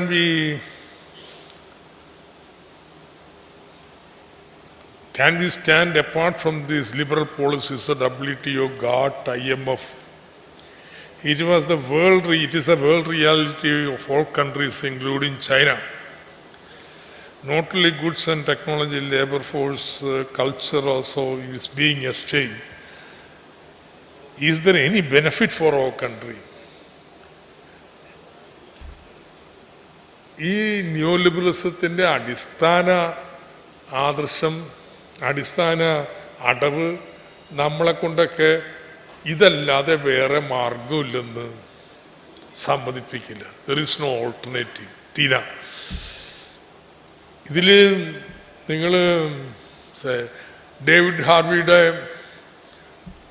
brief history of new liberalism വായിച്ചിട്ടുണ്ടെങ്കിൽ ഒരധ്യായം എങ്ങനെയാണ് കൺസെൻറ്റ് സൃഷ്ടിച്ചത്, അതിൽ പ്രധാനപ്പെട്ടൊന്നാണ് ഈ പറയുന്ന രീതി. അതുകൊണ്ട് നമ്മൾ പറയാൻ ശ്രമിക്കുന്നത് ഇല്ല, വേറെ മാർഗമുണ്ട്, കൂടുതൽ നീതിപൂർവമായിട്ടുള്ള സോഷ്യലിസത്തിൻ്റെ അടിസ്ഥാന തത്വത്തെക്കുറിച്ചല്ല ഞാൻ പറയുന്നത്. കൂടുതൽ നീതിപൂർവമായിട്ട് ജനാധിപത്യപരമായിട്ടുള്ള ഒരു മാർഗമുണ്ട്. അത് കാണിക്കാനാണ് നമ്മൾ ഈ പരിമിതിക്കുള്ളിൽ നിന്ന് കേരളത്തിൽ ശ്രമിക്കുന്നത്. ഈ വംശീയവാദവും വർഗീയതയും ഒക്കെ ന്യൂ ലിബറലിസത്തിനെ വഴിയൊരുക്കാൻ വേണ്ടി ഉപയോഗിക്കുന്ന കാര്യമോ അതില്ലാത്തൊരു കേരളമല്ലേ നമുക്കുള്ളത്. ഇവിടെ നമ്മൾ ജനങ്ങളുടെ ക്ഷേമം, വിദ്യാഭ്യാസം, ആരോഗ്യം ഇതൊക്കെ പൂർണ്ണമായിട്ടും മറ്റുള്ളവരെ അത്ഭുതപ്പെടുത്തിയ രീതി ഒരുക്കി കൊടുക്കുന്നു. അവിടെ നിന്നുകൊണ്ട് നമ്മൾ അഭ്യസ്തവിദ്യരുടെ തൊഴിലില്ലായ്മ പരിഹരിക്കാനുള്ള വലിയൊരു പരിശ്രമം നടത്തുന്നു. ജയിച്ചിട്ടില്ല. ഇങ്ങനെ വേറൊന്ന് സൃഷ്ടിക്കാനുള്ള പരിശ്രമമാണ് ചെയ്യുന്നത്. കേരളം സോഷ്യലിസ്റ്റ് ആവാൻ പോകുന്നില്ല. പക്ഷെ ഈ ന്യൂ ലിബറൽ ഇന്ത്യയിൽ വേറെ ഉണ്ട് മാർഗങ്ങളെന്ന് കാണിക്കാനാണ് നമ്മൾ ശ്രമിക്കുന്നത്. കേരളത്തിനെതിരായി BJP UDF ഉന്നയിക്കുന്ന പരിസ്ഥിതി ആഘാതവുമായി ബന്ധപ്പെട്ട വിഷയത്തിന് വിശദീകരണം തരാമോ? ഈ കേരളയില് ബദലായിട്ട് എന്താ? കെ സുധാകരൻ പറഞ്ഞ ഫ്ലൈറ്റാണ് കേട്ടോ. നമ്മുടെ 5 എയർപോർട്ട് തമ്മിൽ ഷട്ടിൽ സർവീസ് നടത്താമെന്നാണ്, വിമാനം വെച്ച്. ആണ് കോൺഗ്രസിൻ്റെ ബദൽ. ഇതൊക്കെ തമാശക്കോയമാർ എന്തൊക്കെ പറയണേ. ഏറ്റവും കൂടുതൽ മലിനീകരണം സൃഷ്ടിക്കുന്നത് വിമാനമാണ്. വിമാനത്തിൻ്റെ 20% മലിനീകരണം ട്രെയിൻ സൃഷ്ടിക്കില്ല. ഇവിടെ വിൽക്കുന്നുണ്ട് കേരളിനെ കുറിച്ച് പുസ്തകം. അതിൽ കൃത്യമായി കണക്ക് കൊടുത്തിട്ടുണ്ട്. കേരളയിൽ നിർമ്മിക്കുന്നതിനും അത് നടത്തുന്നതിനും വേണ്ടി സൃഷ്ടിക്കപ്പെടുന്ന കാർബൺ ഫുട് പ്രിൻ്റ് എന്ത്? ഒരാൾ 1 കിലോമീറ്റർ യാത്ര ചെയ്യും. റോഡ് മുഖേനയാണ് അയാൾ പോകണമെങ്കിൽ അയാൾ എത്ര വരും നോക്കുമ്പോൾ റോഡിൻ്റെ 10-1 വരുത്തും. സോ ഇതൊന്നും പറഞ്ഞിട്ട് തന്നെ വേറെ കുതിര കയറാൻ നോക്കണ്ട, ഞാനൊരു സംശയമില്ല. അതുകൊണ്ട് ഒരു അടിസ്ഥാനവും ഇല്ലാത്തതാണ്. ഇതിനെ എതിർക്കുന്നവർ ചിന്തിക്കേണ്ടത് ഇന്നിപ്പോൾ അതില്ലെങ്കിൽ വല്ലതും സംഭവിക്കുമോ ഒന്നും അറിയാൻ പോണില്ല. പക്ഷെ ഒരു 20 വർഷം കഴിഞ്ഞുള്ള കേരളത്തിൽ ഈ കേരളയിലില്ലെങ്കിൽ ഇതുപോലൊരു high speed public transport system, റോഡിനേക്കാൾ വേഗതയിൽ, റോഡിനേക്കാൾ സുഖകരമായി, റോഡിനേക്കാൾ ചെലവ് കുറഞ്ഞ് ഉള്ള ഒരു പബ്ലിക് ട്രാൻസ്പോർട്ട് സിസ്റ്റം ഇല്ലെങ്കിൽ നമ്മൾ എങ്ങനെ കേരളത്തെ മുന്നോട്ട് കൊണ്ടുപോവാ? ഇപ്പം നമ്മൾ 6 വരി പാതയാക്കണം. നിങ്ങൾ തിങ്കളാഴ്ച ദിവസം ഒന്ന് യാത്ര ചെയ്ത് നോക്കൂ. എറണാകുളത്ത് നിന്ന് തൃശ്ശൂർക്ക് ഇനി തിങ്കളാഴ്ചക്ക് വേണ്ട, ഏത് ദിവസം എറണാകുളത്ത് നിന്ന് ആലുവ വരെ ഒന്ന് യാത്ര ചെയ്ത് നോക്കൂ. ഇപ്പം 4 കുടുംബം എടുത്ത ഒരു കുടുംബത്തിന് കാറുണ്ട് കേരളത്തിൽ. ഒരു 10 വർഷത്തിനുള്ളിൽ 2 കുടുംബത്തിനൊരു കാറാണ്. ഈ കാറുകാരെല്ലാം കൂടി റോട്ടിലേക്ക് ഇറങ്ങിക്കഴിഞ്ഞിട്ടുണ്ടെങ്കിൽ ഇനി റോഡിൽ നിന്ന് 6 വരി 8 വരി ആക്കാൻ പറ്റും. അപ്പോഴത്തേനും നമുക്ക് ഇങ്ങനെ ഒരു സംവിധാനം കൂടിയേ തീരൂ. അതുകൊണ്ട് വികസനം എന്ന് പറയുമ്പോൾ ഇന്ന് വേണ്ട എന്ന് പറയുന്നതിലല്ല, നാളെ വേണോ എന്ന് ചിന്തിക്കുന്നതിലാണ്. റഷ്യ യുക്രൈൻ യുദ്ധത്തിൽ കുട്ടികൾ തിരിച്ചു വന്ന് അവർക്ക് പഠിപ്പിക്കാൻ വേണ്ടി നമുക്ക് തുടങ്ങണ്ടേ പുതിയ കോളേജുകൾ എന്നുള്ളതാണ്. ഒന്ന്, ഇനി കോളേജ് തുടങ്ങിയാലേ ആർക്ക് അഡ്മിഷൻ കൊടുക്കണമെന്ന് ദേശീയ നയത്തിൻ്റെ അടിസ്ഥാനത്തിൽ തീരുമാനിക്കപ്പെടുന്നതാണ്. നമുക്കന്ന് ഇവർക്കങ്ങ് അഡ്മിഷൻ കൊടുക്കാൻ പറ്റൂ എന്ന് ചെയ്യാൻ പറ്റില്ല. ഇപ്പോൾ കേന്ദ്ര സർക്കാർ അതിനെക്കുറിച്ച് ഗൗരവമായിട്ട് ആലോചിക്കുന്നുണ്ട്, അല്ലെങ്കിൽ ആലോചിപ്പിക്കണം. അതിനിടയ്ക്ക് റഷ്യ ഒരു പ്രപ്പോസൽ വെച്ചിട്ടുണ്ട്, ഈ കുട്ടികളെ ഞങ്ങൾ പഠിപ്പിച്ചോളാം. ഇതൊക്കെ അടക്കം കേന്ദ്ര സർക്കാർ പരിശോധിച്ച് തീരുമാനത്തിലെത്തട്ടെ. നമുക്കത് ശക്തിപ്പെടുത്താം. കിഫ്ബി വാങ്ങുന്ന വായ്പയുടെ തിരിച്ചടവെന്ന് തുടങ്ങണം. എവിടെ നിന്നെല്ലാം വായ്പ എടുക്കുന്നു? പലിശ നിരക്ക് ഒരു പലിശ നിരക്കല്ല, ആവശ്യം വരുമ്പോഴാണ് വായ്പ എടുക്കണേ. കോൺട്രാക്ടർ ബില്ല് വരുന്ന കണക്ക് നോക്കിയിട്ട് അത് കൊടുക്കാൻ വായ്പ എടുത്താൽ പോരെ. അപ്പോൾ നമ്മൾ വായ്പ 1 വർഷം മുമ്പ് എടുത്തിരുന്നെങ്കിൽ നമുക്ക് ഇന്ത്യയിൽ നിന്ന് വായ്പ 7% കിട്ടിയാൽ, ഇപ്പം നമ്മൾ എടുക്കാൻ പോകുമ്പോൾ 8%. ഉറപ്പാണ് കേട്ടോ. 6 മാസം കഴിഞ്ഞ് നമ്മൾ വായ്പ എടുക്കാൻ പോയാൽ നമുക്ക് 9% വരും എന്നുള്ളത്.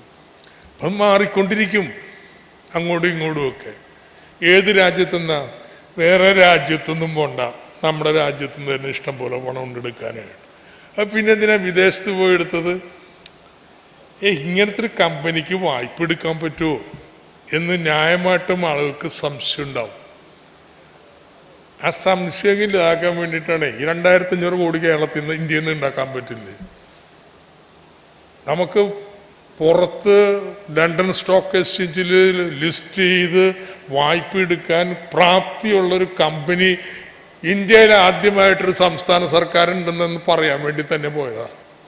അതാണ് വേറൊരു നിയമമാണ് എന്ന് കാണിക്കാൻ വേണ്ടി തന്നെ പോയതാണ്. അതിനെ പോയത്. അല്ലാതെ ഇനി എങ്ങനെ ആ പുറത്തുനിന്ന് എടുത്തുകൊണ്ടിരിക്കുന്ന പരിപാടിയൊന്നും എൻ്റെ ആവശ്യമില്ല. ഇവിടെ ഉണ്ട്. പക്ഷെ ഇവിടുത്തെ ബാങ്കുകാർക്കൊക്കെ സംശയം, ഇതിങ്ങനെ വന്നാൽ എങ്ങനെയാണ്. അപ്പോൾ നമ്മളങ്ങനെ അവിടെ പോയി 2500 എടുത്ത് ഇപ്പം ബാങ്കുകൾ ക്യൂ നിൽക്കുക. മാർച്ച് ആകുമ്പോൾ കുറച്ചുകൂടി പണം ഞങ്ങൾ എടുക്കണമെന്നും പറഞ്ഞിട്ട്. അപ്പം അതിനു വേണ്ടിയുള്ള ടാക്ടിക്സ് ആയിട്ട് എടുത്ത് വെച്ചാൽ മതിയല്ല, പുറത്തൊന്നും വായ്പ എടുക്കേണ്ട ആവശ്യമില്ല. ഇന്ധന സെസ് കിഫ്ബിയിലേക്ക് അത് സമയത്ത് പോകുന്നുണ്ടോ? അതിനൊക്കെ സോഫ്റ്റ്വെയർ ഉണ്ട് കേട്ടോ. 1 രൂപ മോട്ടോർ വെഹിക്കിൾ ടാക്സ് ട്രഷറി വന്നാൽ അപ്പം തന്നെ 50 പൈസ അങ്ങോട്ട് പോകും. അതൊക്കെ കൃത്യമായിട്ട് പോയിക്കോളൂ. കിഫ്ബി വഴി നടക്കുന്ന ഇൻഫ്രാസ്ട്രക്ചർ ഓറിയൻറ്റഡ് ഡെവലപ്മെൻറ്റിൽ നിന്ന് കഴിഞ്ഞല്ലോ. ഐ തിങ്ക് കഴിഞ്ഞു. സ്പീഡിൽ പോയി. അന്ന് ഉത്തരങ്ങളൊക്കെ പരാമർശിച്ചിട്ടുണ്ട്. അപ്പോൾ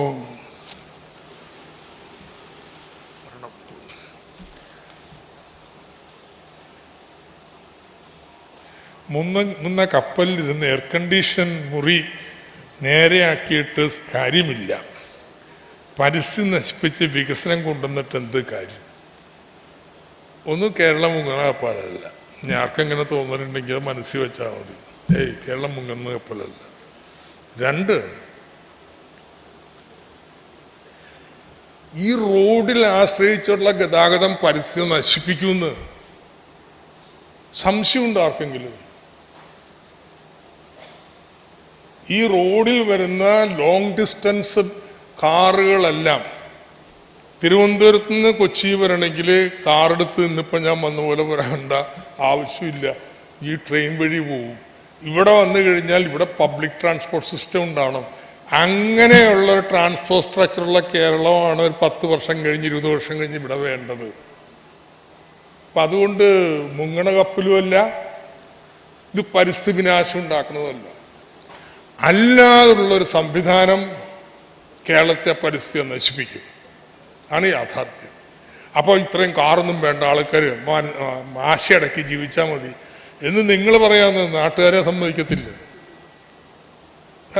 നമ്മുടെ ലൈഫ് സ്റ്റൈൽ എന്ത് വേണമെന്ന് ഇവിടെ വെച്ച് തീരുമാനിച്ചു കൊടുത്തു കഴിഞ്ഞാൽ നടപ്പാക്കാൻ പറ്റുന്ന കാര്യമോ?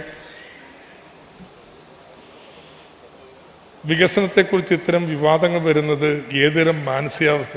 ഒരു കുഴപ്പമില്ലെന്ന് പറഞ്ഞാലും മറുപടി പറയണം. മാനസികാവസ്ഥയും നമ്മൾ നോക്കേണ്ട കാര്യമില്ല. വ്യത്യസ്ത അഭിപ്രായം ഉണ്ടാവും. വ്യത്യസ്ത അഭിപ്രായം ഉണ്ടായാൽ നമുക്കെന്ത് കുഴപ്പം? മറുപടി പറയാൻ പറ്റാത്ത വല്ല പ്രശ്നങ്ങളുണ്ടോ? പക്ഷേ അത് വെച്ചിട്ട് പിന്നെ മനുഷ്യന്മാരെ ഹാലിയിളക്കി കുറ്റിപറിക്കാനും മറ്റും നടക്കുന്നതിൽ മാത്രമേ പ്രശ്നമുള്ളൂ.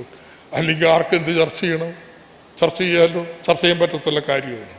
അതുകൊണ്ട് ചർച്ച ആരെങ്കിലും ഉന്നയിച്ചു വിമർശനം നടത്തി അതിലൊന്നും നമുക്ക് ആരും പേടിയില്ല കേട്ടോ. അതിൻ്റെ ആവശ്യമില്ല. ശരി, നന്ദി, നമസ്കാരം.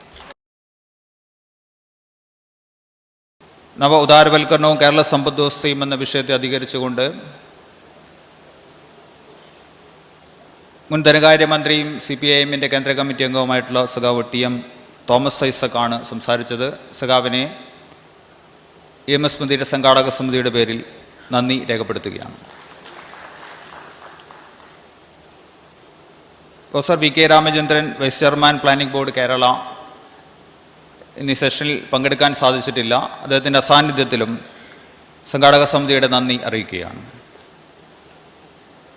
മേക്കിംഗ് ഇന്ത്യ എന്ന മിഥ്യ ഈ വിഷയത്തിൽ പ്രഭാഷണം നടത്തിയത് centre for development studies Thiruvananthapuram professor R നാഗരാജാണ്. അദ്ദേഹത്തിന് സംഘാടക സമിതിയുടെ അഗൈതവുമായിട്ടുള്ള നന്ദി അറിയിക്കുകയാണ്. ഈ സെഷൻ്റെ അധ്യക്ഷത വഹിച്ചത് കേരള സ്റ്റേറ്റ് കർഷക തൊഴിലാളി യൂണിയൻ്റെ ജനറൽ സെക്രട്ടറി ആയിട്ടുള്ള സഖാവ് NR ബാലനാണ്. സഖാവിന് സംഘാടക സമിതിയുടെ നന്ദി അറിയിക്കുകയാണ്. സ്വാഗതം ആശംസിച്ചുകൊണ്ട് സംസാരിച്ചത് ബാങ്ക് എംപ്ലോയീസ് ഫെഡറേഷൻ ഓഫ് ഇന്ത്യയുടെ ജില്ലാ സെക്രട്ടറി ആയിട്ടുള്ള സഖാവ് സ്വർണ്ണകുമാറാണ്. സഖാവിനും ഔപചാരികതയുടെ പേരിൽ നന്ദി അറിയിക്കുന്നു.